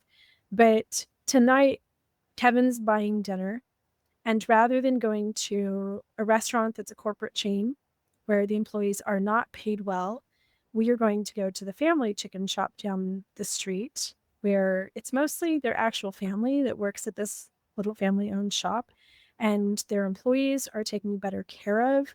And the money that we're going to spend there goes right back to our local community to create jobs. I practice as conscious of a consumer lifestyle as I possibly can. And I think that that's one way that we can disrupt. What do you think about conscious consumerism and the decisions that you can make around everything, like your dentist? I switched dentists literally because, like, this is a true story. That's not a lie or just like a funny little Jennyism when I talk about dentists going to Milan and Greece. My former dentist is always just like traveling around the world, and he's rich AF. And he charges a fortune for his dental care. It's coming through insurance, but he makes a ton of money. And I switched dentists because the other dentist gives me better prices. First of all, as a mom, I need the better pricing. And he's not traveling all over the world. He just lives in a regular house. When I see the bill going to the insurance company, it's just normal. He's not adding on all of this different stuff. So I've made some big switches in my life so that I can make sure that I am supporting people who are modeling the type of economics that I think truly make America great for once. So what do you think about conscious consumerism? Does it make a difference? It's the most effective form of protest. Wait, what? It's the most active form of protest? Mhm. You will see a quicker change based on if you stop spending your money, like if a collective group of people stop spending their money with, uh, I'll just use Target as an example. When they canceled their DEI programs and that church, that black church said, hey, we're not shopping at Target anymore. And it was a targeted campaign of boycott. Yeah, it affected them immediately. Their sales plummeted. And here's what I'll tell you about the stock market as an economist. The stock market is not a real thing. We look at the stock market ticker as an indication of how the economy is doing, but it's not. It is an indication of what valuations on companies do. And like for Walmart and people that hold shares in Walmart and they say, I'm a multi-billionaire. Well, the easier way to look at it is Elon Musk. Elon Musk's wealth is built in Tesla stock. He doesn't have $400 billion in the bank. He has collateralized debt in Tesla stock. So when people stopped buying Tesla cars and that stock got cut in half, so did his net worth. He went from $400 billion in net worth to $200 billion because the stock fell. If you stop buying things, it does affect real world, their pocketbooks. If they can't collateralize that debt with an evaluation, with the business valuation of a market price, a share price, they don't get access to that cash. If Blackstone buys Jersey Mike's for $8 billion, they're going to strip it of all its parts. They're going to run it for 2 years at high octane. They are going to collect as much money as they can. They're going to sell off the parts of it. Like they will franchise, or they'll let people use the name, the logo. They'll sell all of that stuff. They'll sell the rights to all of it. They'll pay their employees less. So you'll get a worse product over time. And then at the end of that time, they'll just cut the loss. They'll just say, oh, well, we're just going to sell this. And so what they did is they'll write off that $8 billion as a loss that they bought the company for. But in that 2 years that they operated and destroyed the business, when you say sold it off, when we talk about you buy a business and sell it off for parts, this is what it is. You bought it for $8 billion. You spent 2 years ruining it, selling off parts of it. You've partnered out the name. You sell it to Walmart so they can make sandwiches and put them in the freezer section. They're terrible, but that's what it is. So you've sold the name as many times as you can. You've collected all that cash, and now you're going to close it or sell it and write off the debt. You write off the $8 billion. That doesn't exist anymore. And in the meantime, you made $1.5 billion in a year in the way that you dismantled the company. So you didn't lose any money. You actually made $1.5 billion. You sold it as a loss, but that valuation is going to go back to your stock account. So I said all that to say, if you stop buying from Amazon, Jeff Bezos isn't tomorrow going to be poor, but when he sees his valuations decline, most of Bezos's money isn't in Amazon anyway. It's in his Amazon servers is where he makes most of his money, but it still will affect him. And so you should not buy from them. If you stop shopping at Walmart, you move to Kroger, Walmart will make some changes. They need that money in order to keep things up. Tyson Foods, the same thing. If you find another product, shop locally, shop fresh via farmers markets or whatever, all of those things. Anything you're putting back into corporate America is just feeding the machine. Also, there's plenty of apps and stuff that'll tell you where to spend your money. But since your question was, does it work? It absolutely works. The most effective thing you can do. We need to do more of that. Yeah, I've been boycotting Amazon for just over 6 years. And there are times, so if I have medical emergency, so I have a medication that I buy from Amazon. It's an over-the-counter. And if I can't get it locally, then I'll buy that. Or if there's something that's absolutely necessary, like for school or for something, only in emergencies we purchase from Amazon. We try to always buy locally. And I think in the past 6.5 years, I've personally made less than 10 purchases on Amazon. I've just completely stopped. We also do 1 day a week. So Sundays, I try to be corporate free. Sometimes I do need to go to a gas station if I haven't filled up beforehand, but we have a local farmers market and some makers markets that happen on Sundays. So we walk over to farmers market and I try to buy everything for all of our meals that day. I wish that I could shop like that all the time, but I can't afford that because the money's going to real people. So, your organic chicken that the actual chicken farmer brings to the farmers market and all of the vegetables that people around me are buying that they bring in the farmers markets, they are more expensive than I'd get at Walmart or Trader Joe's. So I can't eat like that all the time. But 1 day a week, Sunday is my day of rebellion. And I shop as locally as I possibly can. And I usually do it on foot too. So on Sundays, I will walk to Trader Joe's. I will walk to the farmers market. I walk over to the makers market where I buy jewelry and all of my jewelry, everything that I'm wearing is from my little local makers market. And I try to disrupt the system. If we go out to dinner, we go to a local restaurant. If we do some form of entertainment, some local entertainment here, like a little local theater, a skate park that my son likes to go to that is completely locally owned. And while I can't avoid all corporations 7 days a week, Sunday's my day. Sunday's my day that I disrupt economically by just keeping all of my purchases locally. We supplement. It's kind of the same thing. It's Arkansas. So we have farmers markets where we have, I know you guys have so much cool stuff there. Yeah. And so we try to supplement where we can. But, I've got 3 kids and you're right. Expense is always a concern. Mm-hmm. But the thing I like to tell people most often is that you don't have to be perfect when you're doing this. Everything helps. So yeah, every little bit. It's there are people out there that were going to give you a hard time because you went to Walmart today because you had to do the thing. Don't kill yourself. Do what you can. If you can cut out, if you had to go to Walmart 1 day instead of every day, or there's a few things that you had to buy, whatever part you can do to take money out of that system, do it. And don't feel bad about yourself.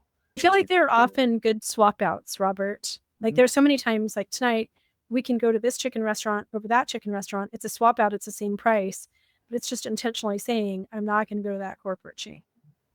Like sometimes there are swap outs. I cannot buy my toilet paper at Whole Foods. Whole Foods is Amazon anyway, but no, there's not some locally made toilet paper that, there's still stuff that we're going to have to go to. And yeah, I have a big family too, but I do think that every little bit helps. Yeah, absolutely. And that's the part that I think that needs to be more normalized is that do something.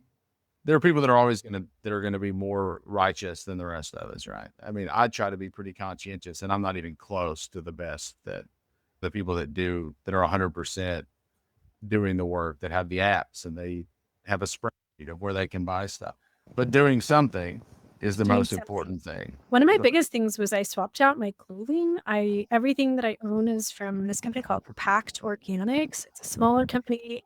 It's all organically made. And They have provided an incredible living for the women in India who are sewing the clothing. So it helps women, it helps the farmers. It's a smaller company. It has a better impact on the planet. So yeah, I've just found there's a couple of things that I can just swap out so that I'm not supporting that stuff. I feel sometimes like we're always looking for somebody else to change things. Like that's why I loved Donald Trump, because he was going to come make America great again and I didn't have to do a damn thing. Like, okay, I'm just going to go with the flow. He's going to fix everything for me. And certainly, wouldn't you agree, there's a lot of legislation that needs to happen. There's a lot of regulation that needs to happen. But sometimes I think that we forget that we are the change makers. Like John F. Kennedy, ask not what your country can do for you, ask what you can do for your country. I think that we forget that we are the change makers. That's why I love that you end all of your videos over on TikTok with, what do you say at the end? Defiance till death. The first time I heard that, I was in bed. I sat up straight and I'm like, oh my God, who is this person? Defiance till death. Like, that's my new thing. I say that all the time. My teenagers are so sick of defiance till death. And I use it in all kinds of different ways. You're going to be a little feminist. You're not letting that boy pay for your date. Defiance till death, girl. I'm using it in all kinds of different ways. But Look, we forget that we are the change. Like, you complain, I don't like what the president's doing. I don't like what the economy's doing. But when you are ordering from Amazon 7 days a week, when you're supporting major corporations, when you are buying from these companies that aren't paying their employees, if you were totally fine with a landscaping company who, like, that they cannot hardly afford to eat, that's you. That's on you. That's not on the country. That's not on the economy. That is on you. The thing I struggle with the most, the legislation that needs to happen can happen, but we get so bogged down. I really wish that people would understand that you can vote for leftist ideology, like leftist bills, left-leaning ideologies without having to be in the full froth of it. People get lied to so much. And I'm sure that you got a lot of this where you talk about, oh, well, Democrats want litter boxes, and high school gymnasiums, and everybody. That's nonsense. It's utter nonsense. I believed all of it. I thought that Democrats, like, I wouldn't even be friends with anyone that had like a Biden sign or like Al Gore, like I guess back in the day it was the Al Gore signs. And it's like, oh, these people they're baby killers and they're Satanists. I believed all of it. And then the idea that climate change. I said, well, climate change is a myth. It's not real. Okay. But let's just pretend that it isn't. Let's just say that it's real. Wouldn't you rather err on the side of, like, why do you want coal burned so badly? I don't, that doesn't benefit anybody but the guy that owns the coal mine, and he's not down there digging for it. They romanticize these times of people that died from black lung and stuff because, oh, those are hard. My granddad was a coal miner. Yeah, but he didn't like it. It's not like that was his dream. He hated it. He would rather have done something else. I promise you.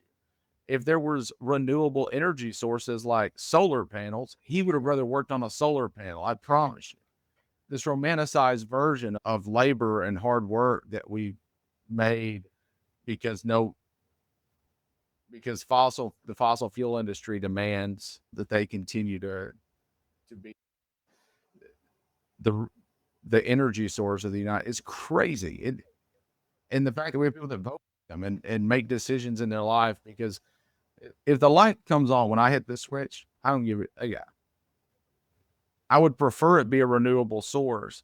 The idea that other people are like, nope, needs to be oil related, but I'll be damned if it's going to be a wind turbine that turns my lights on. It's just crazy. You know what worked for hundreds of thousands of years of human history was walking, just plain old walking, and then horses. And horses are so genius because, like, you have horses and then they breed and then they have baby horses.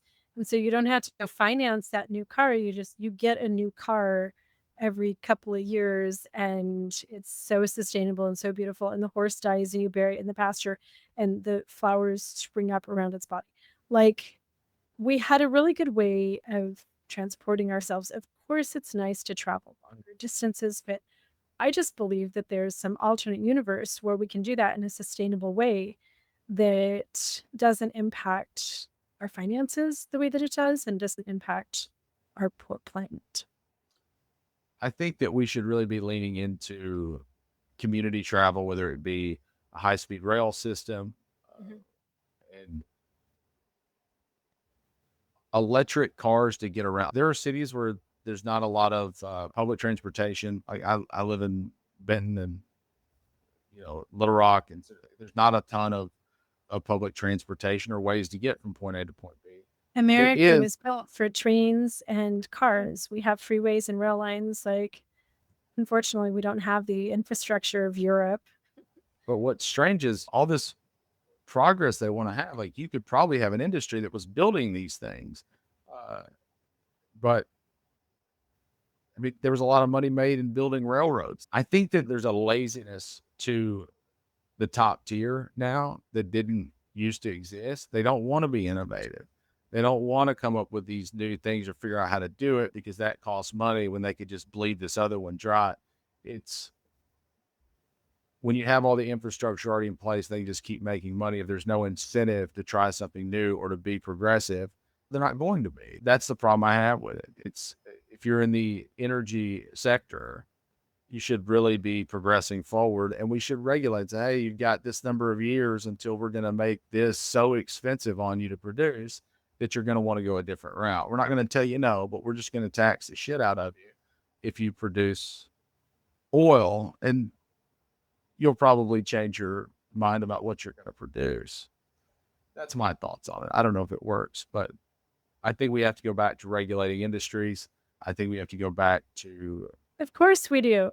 protecting our population, remembering that the government governs for the people, and that should be the barrier between corporations, churches, and the people. Is there should be that government that's the front line of defense for our interests, and we elect the people that go there. I don't know why I don't like politicians very much, but you and I No, probably it's agree on really that. hard because I think that the people who would be the most impactful leaders, they don't want to run for office. They don't want to be politicians. They're not mean enough to get elected. They're not shocking enough to get elected. It's kind of tragic. And that's another way that we need to disrupt is really dig into people's policies and make sure that we're electing leaders who are good people. I did a video yesterday about Melania Trump, the mysterious Mrs. Trump. And I talk about a time when growing up, I was raised with our presidents are heroes. And they're supposed to be. They're supposed to be more educated. They're supposed to be more informed than just your everyday person. And George Washington and the whole, not willing to lie about chopping down that cherry tree, he finally coughed up the truth. And today we just have such low expectations. Our leadership, we don't care if they're criminals. We don't care if they're Capitol rioting. We don't care if they grabbed everybody by the pussy. We just don't even care. If they tell us that they're going to give us what we want, then we're in the polls, checking the box by their name. And I think that a really important way for us as just the average people to disrupt a system that's fairly toxic right now. Fascism, racism, sexism, misogyny, the MAGA patriarchy that I came from. That was my life, right? A way to disrupt that system is to make sure that we are raising that bar once again for our politicians. If we are constantly separating their private lives from their public life, then we are constantly going to end up with goons like Trump. It's important for us to know what their politics are and who they are as people. We should have a zero tolerance for corruption. We should have Yes. and also there should be no money. There should be no benefit monetarily to being in office. Josh Hawley is trying to put together this legislation. You can't own stocks. You can't trade stocks while you're in office, and you have to sell your business unless you have a small business that employs like less than 20 people. Because otherwise, that leads to corruption. We're going to dissuade the best people in our nation from wanting to hold the job. I don't want a business guy in office. I don't think that government should be run like a business. It should be run like a nonprofit where we are going to collect the money, give it out where it needs to go, and we're going to provide services. It should be a community event center is the way government, it should just be, we're going to do what we can with what we have. And that's just the way government should work. Now But that's a Robert, we have a very businessman right now, and he's doing a fabulous job, right? Oh yeah. I forgot about that. I forgot how well we were doing. It slipped my mind that we're just crushing it on the world stage. The rest of the world cannot be wrong and MAGA be right. Like if you look at the people that side with Donald Trump, all of them suck. Like they're just the worst fucking people. To decide that that's what you're going to be associated with, or that that's your stamp of approval, is asinine. It's a bridge too far. You've just gone so far into your ideology. People I don't even loved give a shit him. anymore. I loved him. I'm gonna have to send you my Facebook when we get done, and just like some of the posts that I had that were like love poems to Donald Trump. Like I loved him. I felt like when Mitt Romney lost, Donald Trump was like God's chosen. He was this warrior. I saw him as Moses. I saw him as like almost a Jesus type of figure, where he was up against the establishment as this business guy who's going to drain the swamp and restore Christianity to America so that we could usher in the second coming and Jesus was going to come back. And yeah. I can understand actually the first round in 2016. That's when I voted for him. His messaging about when he came out in the debate with Hillary and said, I know every loophole. I'm a product of the system, and I know how to fix it. I thought right that's like he is going to captivate that audience. Like that will be his winning message. Now, I from learning in school knew that he was a terrible businessman. That's beside the point. His I messaging didn't. I was just a wife. I didn't know Right. anything. That messaging worked for you, which is great for him because he convinced you that that's what needed to happen. You fell in love with him. You wrote poems to him. For people to still be in that cult or that, and I guess people It's are a blind in cult. the cult. But for people that to still be blinded by that and to think, oh, he's doing all the right things. When you start firing the people that are giving you the numbers just because you don't like the numbers, you've lost it. And you have some guys saying, oh, we have access to these different numbers that we can't show you. We won't show you, but Americans are making 10 times more money than they used to. Like, the fuck we are. What are you talking about? And people are going to believe it. Like, there's 30% of the voting population that's going to believe it without questioning it. And maybe more than that. Maybe like 40% of the voting population is just going to take that. I hope that there's a turn from it. That's my sincere prayer. Hope. Well, it works, and here dream. he is. So I have just a couple more questions for you. First, Yeah, please. I want to know about your TikTok and what your process is. So you're a poet and an essayist, and you have a book. What's your book called? It's called Defiance Till Death, which is Defiance Till Death. I'll tell you, I've got her under somewhere. And I haven't read it yet, but I love the cover. Looks amazing. And you've been on a book tour here. So Defiance Till Death, what can we expect of your book? Yeah, I can hear you. Yeah. And it's not getting underneath. The book is an anthology of the first 45 essays of the year. And so I've got another one.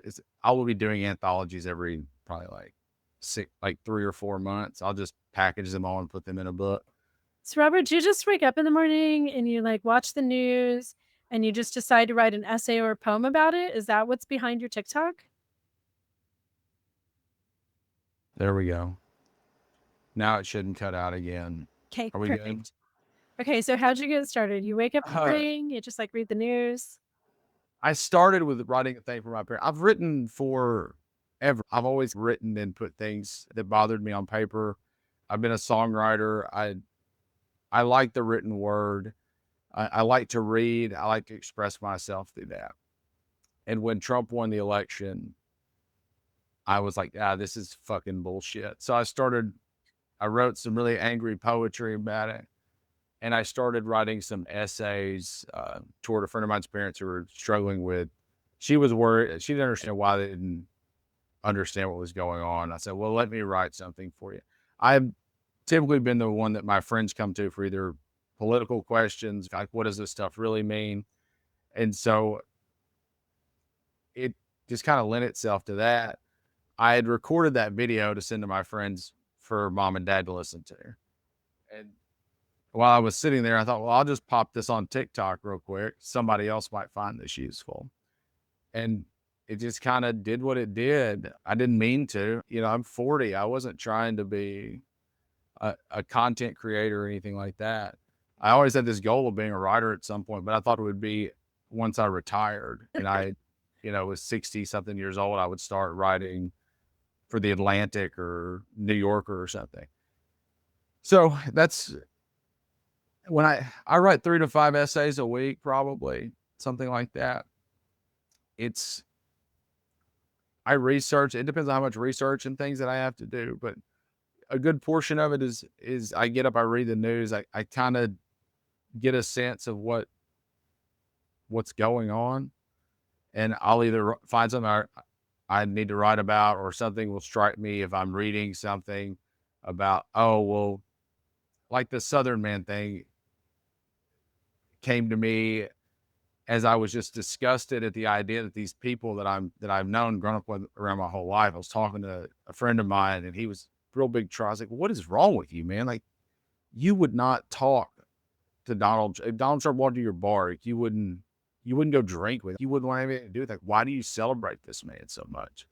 And so I kind of just went off on that. So things like that, I just kind of get a little spark of something and go with it. If it's more news related or pointed, those are pretty simple because it's just writing the whatever, less opinion and more fact.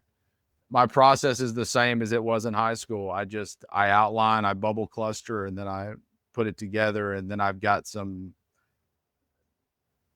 write my metaphors out. For the most part, they just kind of come out of my head the way they end up on paper, with a few extra things that I work on here and there. Most of the poetry stuff is kind of stream of consciousness. I'll write it out the way I like it, and then I'll change words or syllables depending on how I want it to flow when it's read. Your stuff is so beautiful. Everyone needs to go over to Robert. The link will be in the description for Robert's TikTok.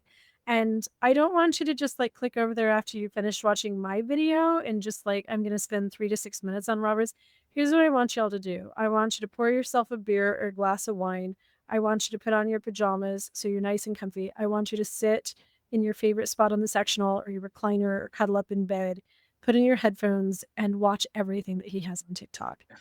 And then buy his book because that's the collection of the essays. I just love it coming from you. And I think one of the things that hits me so hard is I almost scrolled past you the first time because you look like you look. You Sure. scream Trump. You scream all of the guys from my Christian nationalist community that used to be around me, right? You were a boy with a beard from Arkansas, and you always got the hat on, and I love your blue jacket. You seem like your politics would be a certain way that I no longer want to hear from you. Sure. And it took me about 7 words in to figure out this guy isn't some big MAGA boy. He's actually the voice of reason. And I think that that's one of the things to me that's so powerful is to hear the Southern accent and everything that looks like you'd be wanting to get rid of women's rights and go back to segregation again. But you have such a clear-cut vision for the future of America.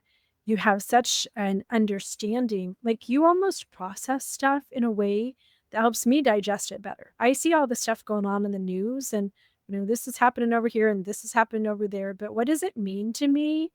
You break that down, you chew it up, you make it digestible so that I think you're giving the meaning to the current events and helping people to understand better. And it's so emotional. So everybody needs to go listen to Robert's TikTok. I'm sure that reading That it is very kind of you. I appreciate that. You give me hope for humanity. I know that people say that to me a lot in my comments, everybody on YouTube, Jennie, you give us hope. And I'm glad, that's what I'm all about. The Life Takes You, it's all about giving people hope. And those of us who are out there giving people hope, we have to have someone that's inspiring us. We have to have those muses, those inspiration points, those heroes that help us to reach a little bit higher, because I'm sick of all of us rolling in the mud with the pigs, like my granddad would have said. I think that we have the capacity as human beings to live a more elevated life, and you inspire me deeply.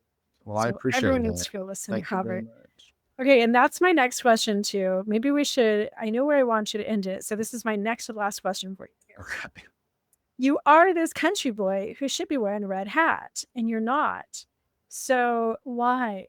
Like, where'd you come from, and why are I'm you this Defiance till death? I am from Helena, Arkansas, which is dead center in the Mississippi River Delta. I grew up with conservative parents, very, mostly conservative viewpoints most of my life. My problem, or what happened to me, was that I spent a lot of time in church. I bought into it, the idea that there should be an equality. I also spent a lot of time listening to history and understanding what French Enlightenment was about and what the revolution was about. Now, that didn't click until I started reading Vonnegut and Nietzsche and those kinds of things. And once you start expanding your critical thought process, Voltaire changed things for me. I read Candide, which is very quickly, it's a book about challenging the existence of God and why we see so many if there's a benevolent God, why do all these bad things happen? It's called it's Candide or Optimism, originally written in French. It's a very short story, but it gives you permission to question everything that you know in a way that brings you back around. I've always thought that the best writers were ones that existed on the other side of something and then came back.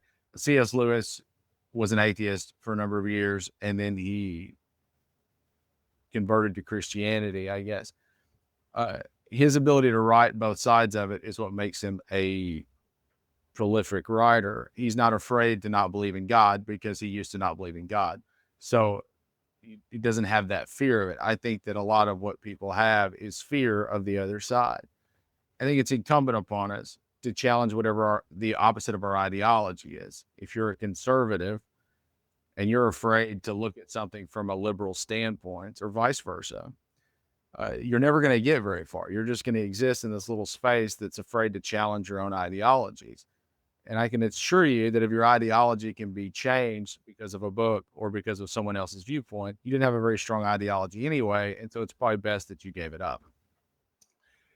So that's a very complicated answer. When people ask me, how did I become very progressive in my ideals? I just read the shit and then I made it make sense to myself. It's all there. There's no secret to the way we're supposed to operate as human beings.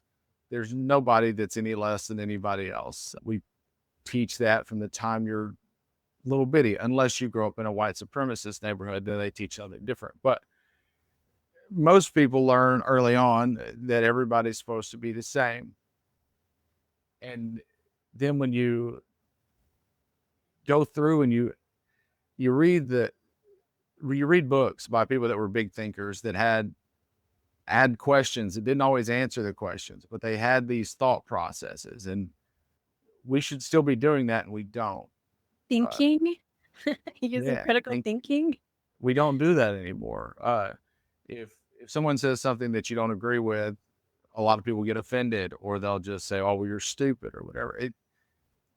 The debate culture in our society that we have, the Charlie Kirks and the Dean Withers and all those people that all they do is debate each other to win a conversation, doesn't do anything but further divide us. I have no interest in winning a conversation. I have a very vested interest in having a conversation with somebody that doesn't agree with me, and them being able to have an honest conversation with me as well, to where we can find middle ground, because we're not going to agree on everything. That's crazy. But when it comes to basic human dignity, basic human rights, all of those things should be universal. So I got here because I read And because I asked questions and because I listened to the people that I didn't agree with necessarily or that had a differing opinion than I did. And I grew up around really good people.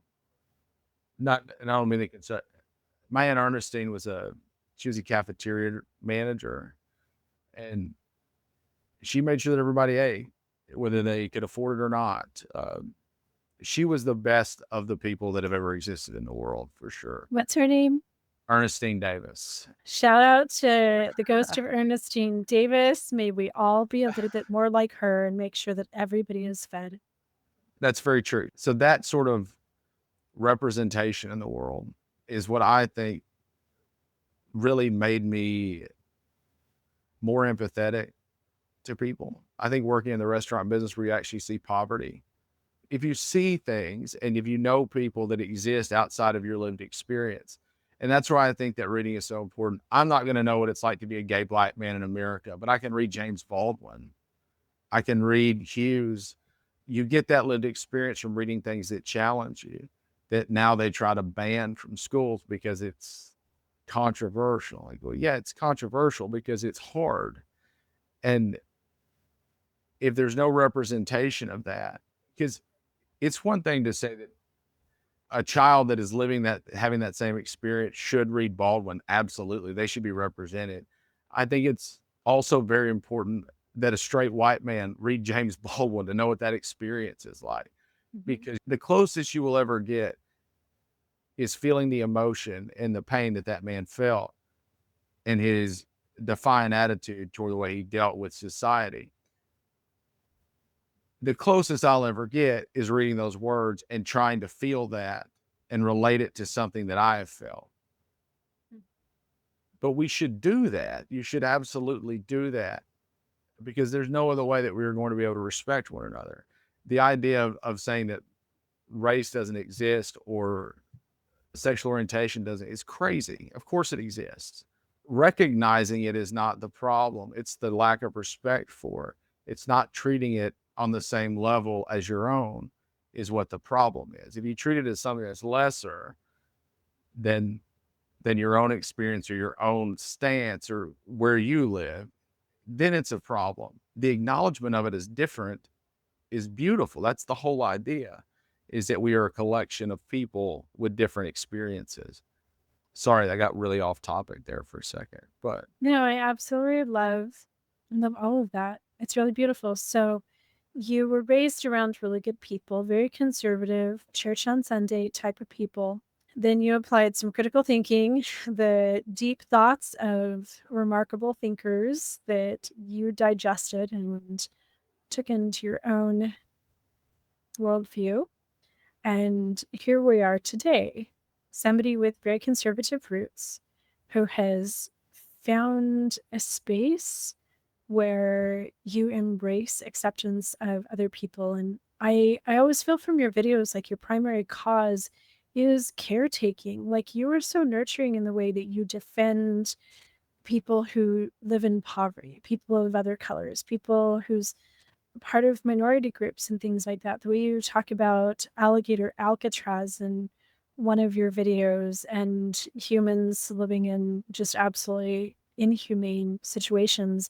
I feel like at your heart, like the heart and soul of Robert is a caretaker, a nurturer, and somebody who isn't just looking out for his own best interests. Well, certainly we all are. Like, we need to make sure that we survive and our kids and our immediate family.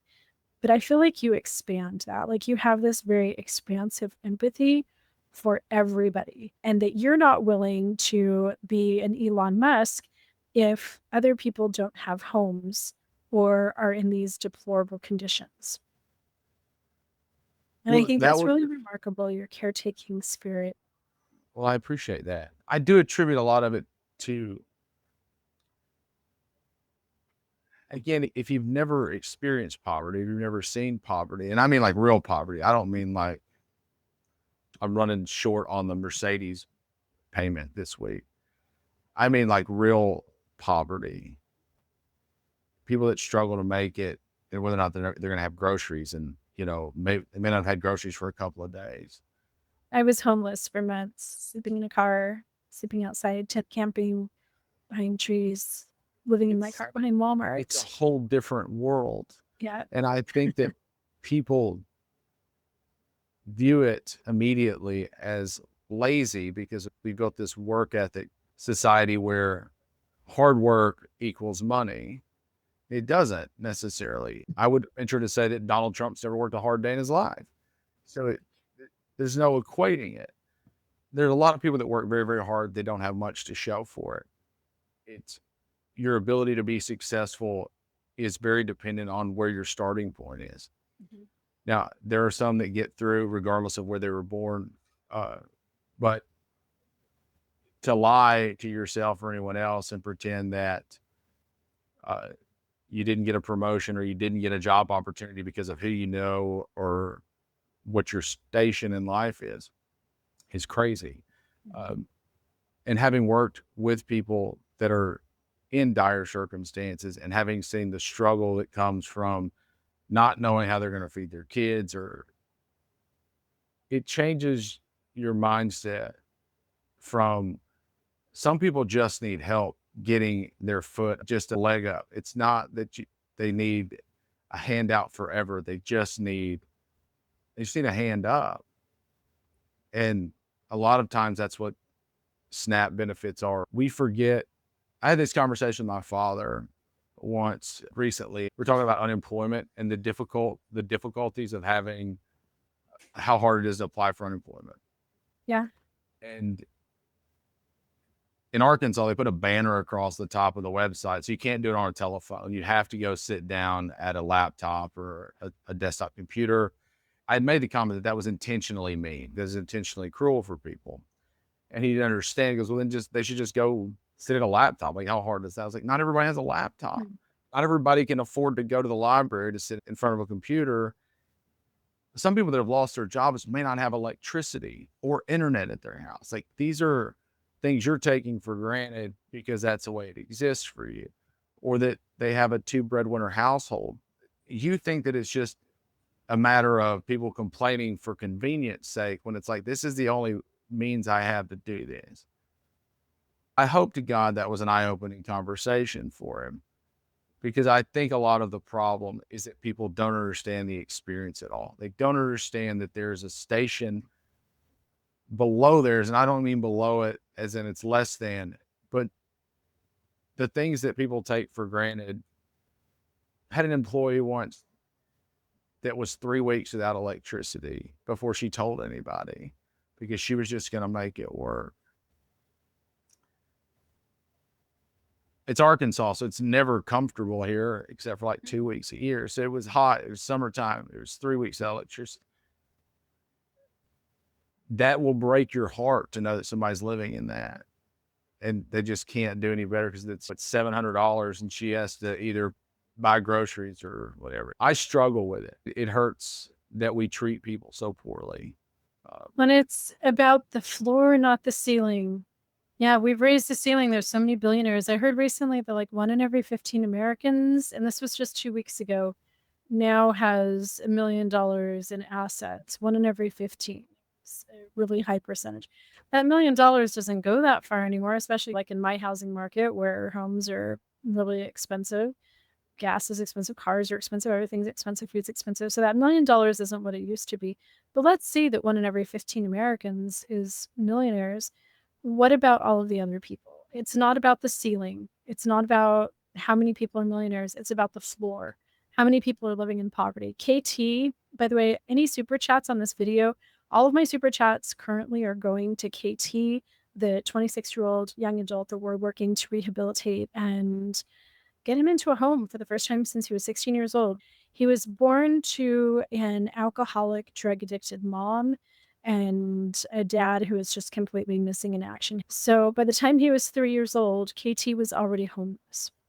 He was born into intergenerational poverty and addiction. He spent most of his childhood in foster care. An aunt finally adopted him, but the aunt didn't have the money to really support the kids in the way that she needed to. And the whole entire family collapsed when KT was 16 years old. So 16 years old, he no longer has transportation to school. He no longer has food. He doesn't have anything. So one night he found himself sleeping behind a dumpster, behind a grocery store that's actually just about a mile away from my house. He is 26 years old. His birthday is coming up here next week, and he has not had a home for this entire time. It's been almost a decade that he's been homeless. He lives in tunnels here. The tunnel that he's currently living in, it's just a couple minutes, it's a short walk from my condo. And it's really sad to hear somebody who's never had enough. He's never had enough. I talked to him one day about how we were going up the mountain. It's about a half an hour drive. He's lived in the same city as me for 26 years, and he's never been up the mountain. When I Oh, picked him wow. up one day and gave him a ride to a medical appointment, he's like, "Oh my God, I haven't been in a car for like 5 years." For 5 years, this young man living in America, just like me, hasn't been inside of a car. There are so many people like him. It's through no fault of his own. It's actually sad, Robert, like how hard he works. He's so industrious with his dumpster diving, and he's flying his little cardboard sign asking for money, the things that he does. We were able to fundraise to get him a bike. He's always taking care of his bike. He has to trade work hours at a local bike shop to get parts and stuff. He works more hours than I do, and I'm living at home and he's not. It's the floor. The floor is what matters. When we have people like KT who have no resources to just get job training, to get housing, to get the help that they need to just live a normal life. I think some of the thing we take for granted is growing up in a household that prepares you for a life of work, that provided you a place where you could learn a skill set or something. You have to be off drugs in order to get any sort of help. But people are a lot of times on drugs because it's hard to sleep in the streets. It And sucks. they don't really provide any real channels for rehabilitation or for change or for help. They don't provide ways for people to learn a trade or to do something. And they're demonized in society that people are afraid to hire them. I worked for one person, I won't say it is, that wouldn't allow me to hire people that were vagrant or unhoused because, well, how do we know we're going to show up for work? You And I don't don't. know. How do we know anybody's going to show up for work? What do you mean? I've got 16-year-olds that don't show up for work. Mhm. So there's this stigma built around it that doesn't benefit the progression forward. And that's what I think we really need to work on. Donald Trump's going to arrest them and put them in detention facilities. Mm-hmm. I'm actually writing a book on that right now. So stay tuned for my book and I started writing it long before Trump was elected. Almost done. There are people that are sick that need help, that need some sort of mental health structure. There are some people that are just don't have anything else. We're going to round them up and put them in a detention facility that benefits no one except for large corporate prison companies that are going to be making a profit off of it. And I mean, What if that's we the took that real money and just gave story it to the there. people who needed it? What if instead of spending all the money on the detention facilities, we actually just built homes for homeless people? The amount of good you could do with $1 billion per state for the homeless situation that wouldn't be building a prison or a detention facility for them. You could clean up and do real good and have a real workforce that doesn't keep big companies in business. That's the thing that I wish people would look at is this really a good program? Is this really a good idea? Or is this a thing that we're doing because it benefits some corporation that is a donor? That's where we miss. And again, this is one of those things where don't ask what your country can do for you, ask what you can do right now. I'll put the link in the description to my Substack. I've been running a nonprofit for homeless people for 6 years, and it's a micro approach to solving homelessness. I know that some of my followers and subscribers have reached out and told me that they have started their own Neighbors Without Walls in their neighborhoods. I have 5 people, between 4 and 6 people, just a handful of people that we form a little group. I pick somebody nearby who's like one of my actual neighbors, so it makes it really easy for me to access them. And all of us have plenty of homeless people around us. I always pick somebody that like I know exactly what my purpose is as I'm helping them. With KT, my purpose is specifically to help him get to rehab and then get the job training, which we have a local program here that will help him with job training and then get him housed. That's my goal with him. I've worked with injured vets and different things that I know that I'm not going to be able to rehabilitate them. I don't have resources to get them off the streets, but I'm going to provide one good meal a week. I'm going to make sure that they have multivitamins and that they have access to medical care, their food stamps, ID, things that they need. I can't get everybody off the streets, but even if it's your family every Monday night is taking a meal to the grandma that is in a wheelchair on the corner begging for food, if she knows that 4 times a month she's going to have that dependable meal, that makes a difference. If we work together, and I have my little team of people around me because it's more than I can do on my own. So I always like to have a couple of girlfriends, another family that can help with getting the bike tires and things like that. So yes, there's so much legislation. There's things that need to be done. We're doing a lot of things wrong, but supporting those in poverty around us looks like us actually doing something, not just giving our money to the churches. But if there's a single mom in your neighborhood, I have a single mom that I order HelloFresh boxes for, just one a week. She gets one HelloFresh box. I think it has 2 meals in it, and she has food for her kids. And I do not make a lot of money, so it's a big struggle for me. It's a sacrifice for me to be able to help this single mom with her little toddler to be able to provide food for her every week. That's a big sacrifice, but she makes just a little too much for food stamps, and she doesn't make enough to really feel comfortable. So find those in poverty around us. If we start working like tribes, things change right now. Something can change for somebody in your neighborhood because you've decided to help them and not wait for the government or somebody out there to do this stuff. And that's what I think is so important about what you talk about is there are a lot of people that are expecting to vote their way out of this. You can help somebody today. You can do the work that you want to do today, and nobody can stop you. Nobody can tell you that you can't help somebody. It may not be the big change, but the big change starts with small change or something very poetic like that.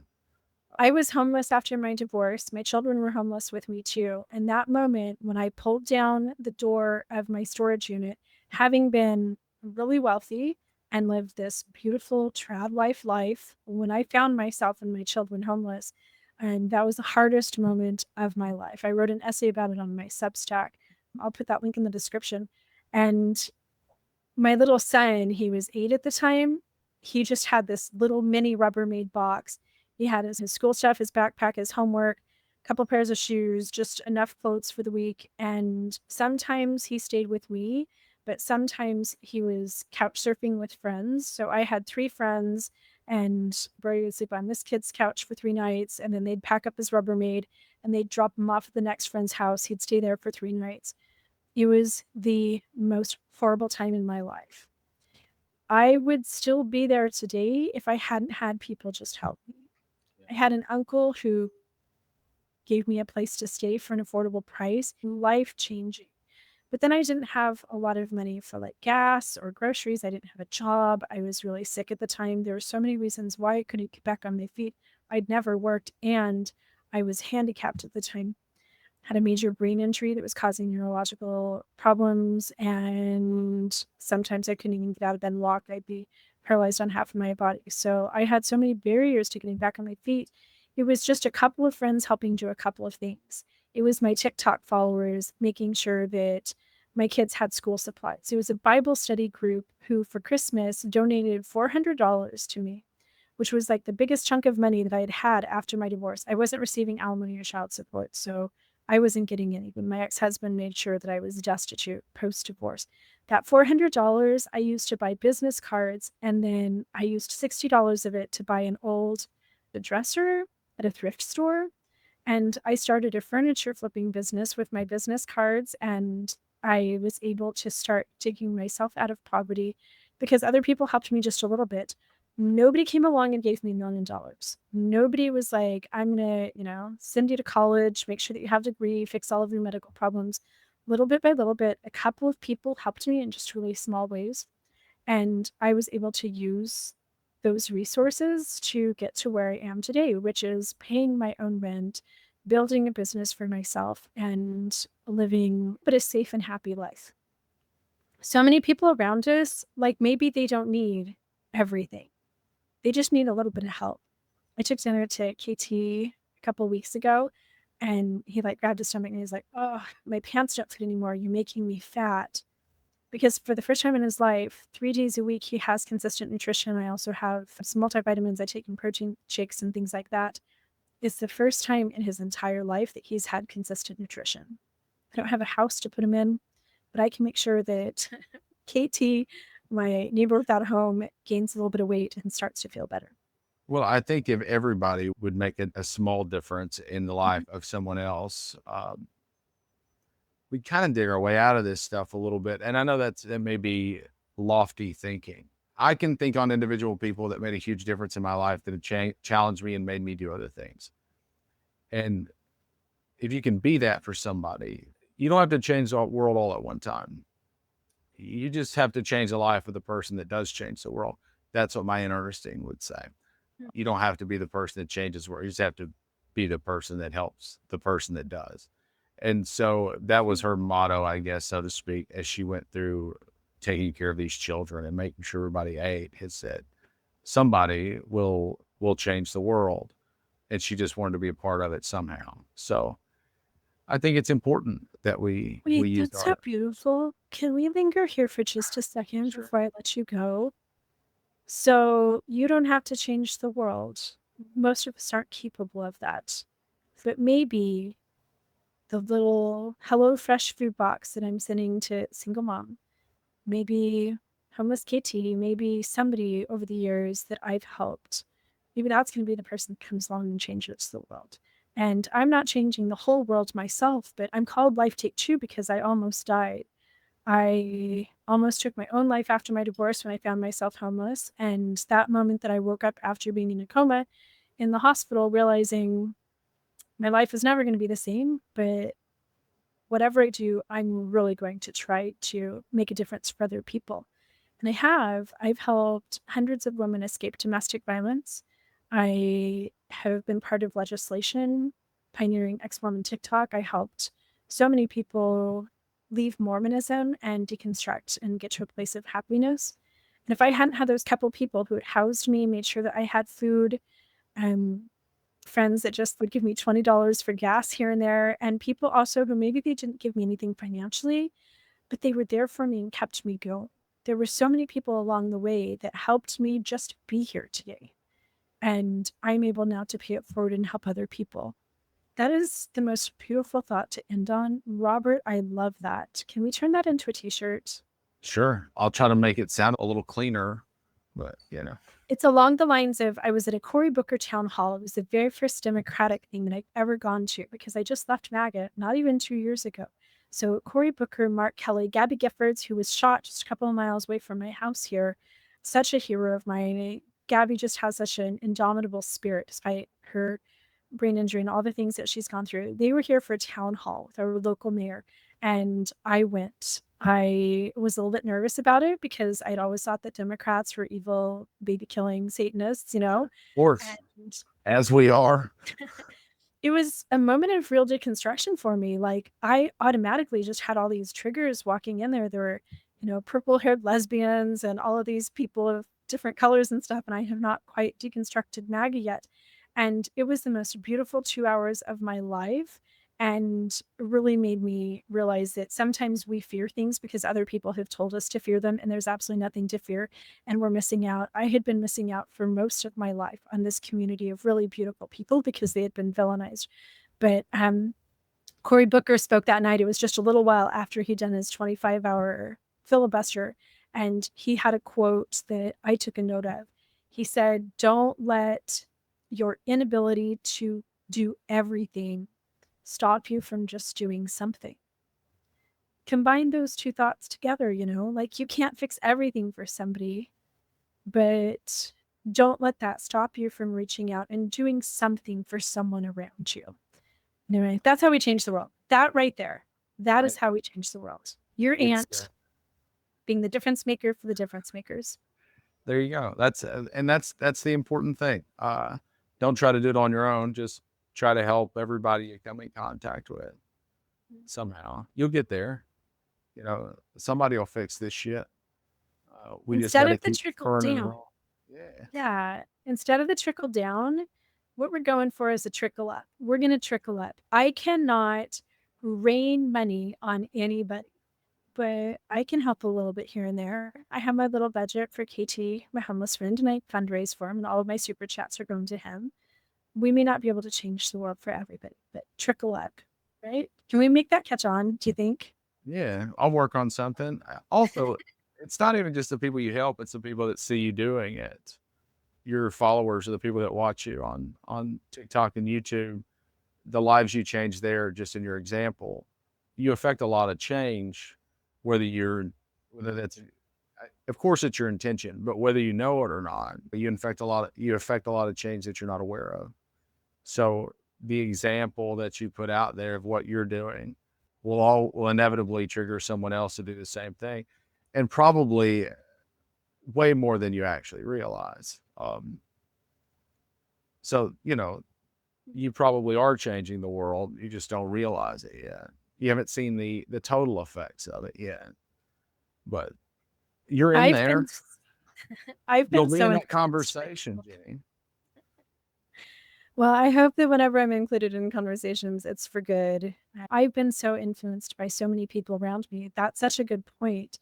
Maybe you can't help everybody, but just doing those things and setting that example of humans doing what humans are supposed to do, which is acting communally, compassionately, and supportively of one another, that triggers our instinct. Other people see that and they're like, oh, I'm supposed to act communally and compassionately and supportively, where just the opposite is true too. When we are resource hoarding and we're all fighting over everything and we act like there's so much scarcity, then that tends to trickle down to our tribes. I'm thinking of all of the people who've influenced me in so many positive ways. They didn't do anything for me necessarily, but you watch people do things and it makes you want to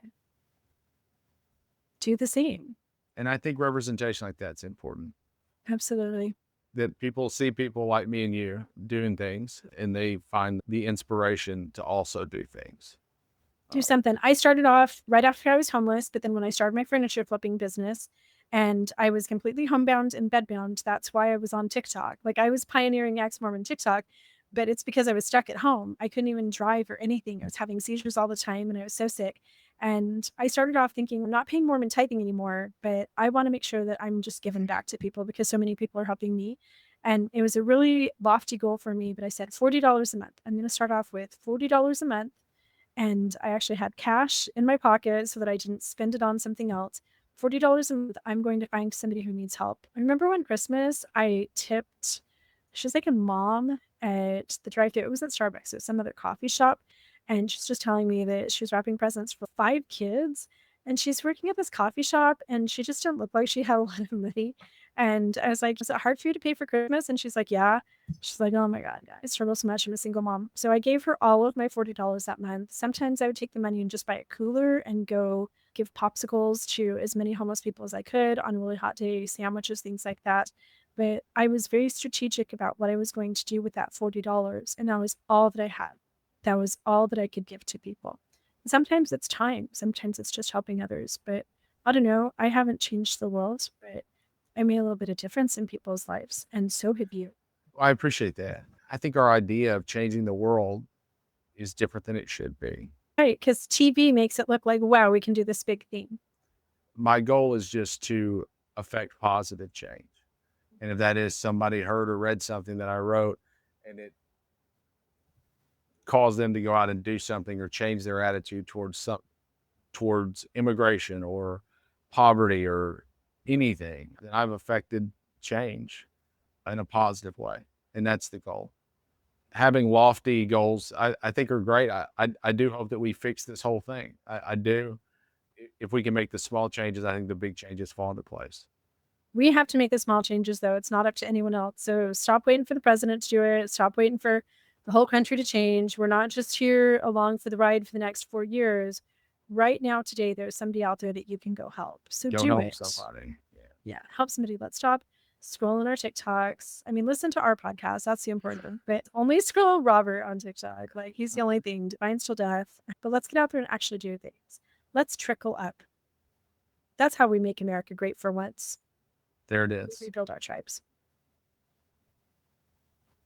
Robert, you're absolutely phenomenal. And I'm so grateful that we could talk. I just want to say, as far as making an impact on people, you are impacting me so much. I have actually started volunteering with a couple of senators, in part because I'm so inspired by your political views and your call to action. Your call to action and that defiance till death that you say at the end somehow inspires me every single time. And I'm so grateful for the fire that you've lit under my little butt to do a little bit more, to actually do things, not just sit around waiting for something to happen, but to get out there and walk the walk instead of just being in front of my screen talking the talk all the time. So thank you for the inspiration that you give to me. I do want to say this because I think this is important. I appreciate that you're out there doing it. I think that a lot of people are unhappy with their legislators or their lawmakers. And so instead of working with them or getting involved, they just chalk it up to, I don't like them. You'll never make change if you don't get in there and work with the people who are doing it. And so while you may not necessarily agree with every congressperson or every lawmaker that you're going to work with, you have a lot better chance of getting your point to them and having those conversations if you're out there doing the work. I talk to them all the time. You and I have talked to, we won't get into specifics, but there are people you're going to disagree with fundamentally.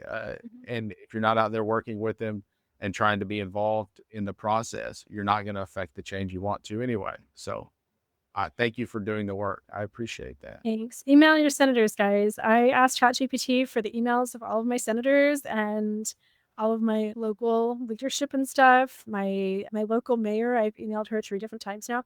I've never been more politically active than the past 2 years. Town halls are so great. It's just amazing to go listen to the things that are happening on a local level and get involved in the town halls. I also email the White House all the time. Local matters a lot. School board matters a lot. All of this, all of it matters. And local politics is where you can affect the most change quickly. You can really make some changes there very quickly. And it affects your life most directly. So trickle up. We're tired of trickle down. We're going to trickle up, Robert. We're going to start local. We're going to start small. We're going to start a little bit at a time. We're going to trickle up and we're going to change the world. There's one president. There's what, 360 million of us. That's right. I cannot even imagine what would happen if we realized how much power we have. It's we, the people. There's no document that says I, the president. It doesn't exist. If people would remember what they learned in civics class, we'd be a lot better off. I'm trying to educate one TikTok video at a time. Well, they're great. Okay, everybody head over to Robert and thank you so much. Thank you for having me. I appreciate it. It was wonderful. I know we went over, but I had a great time. Thank you. Thank you. Bye, everybody.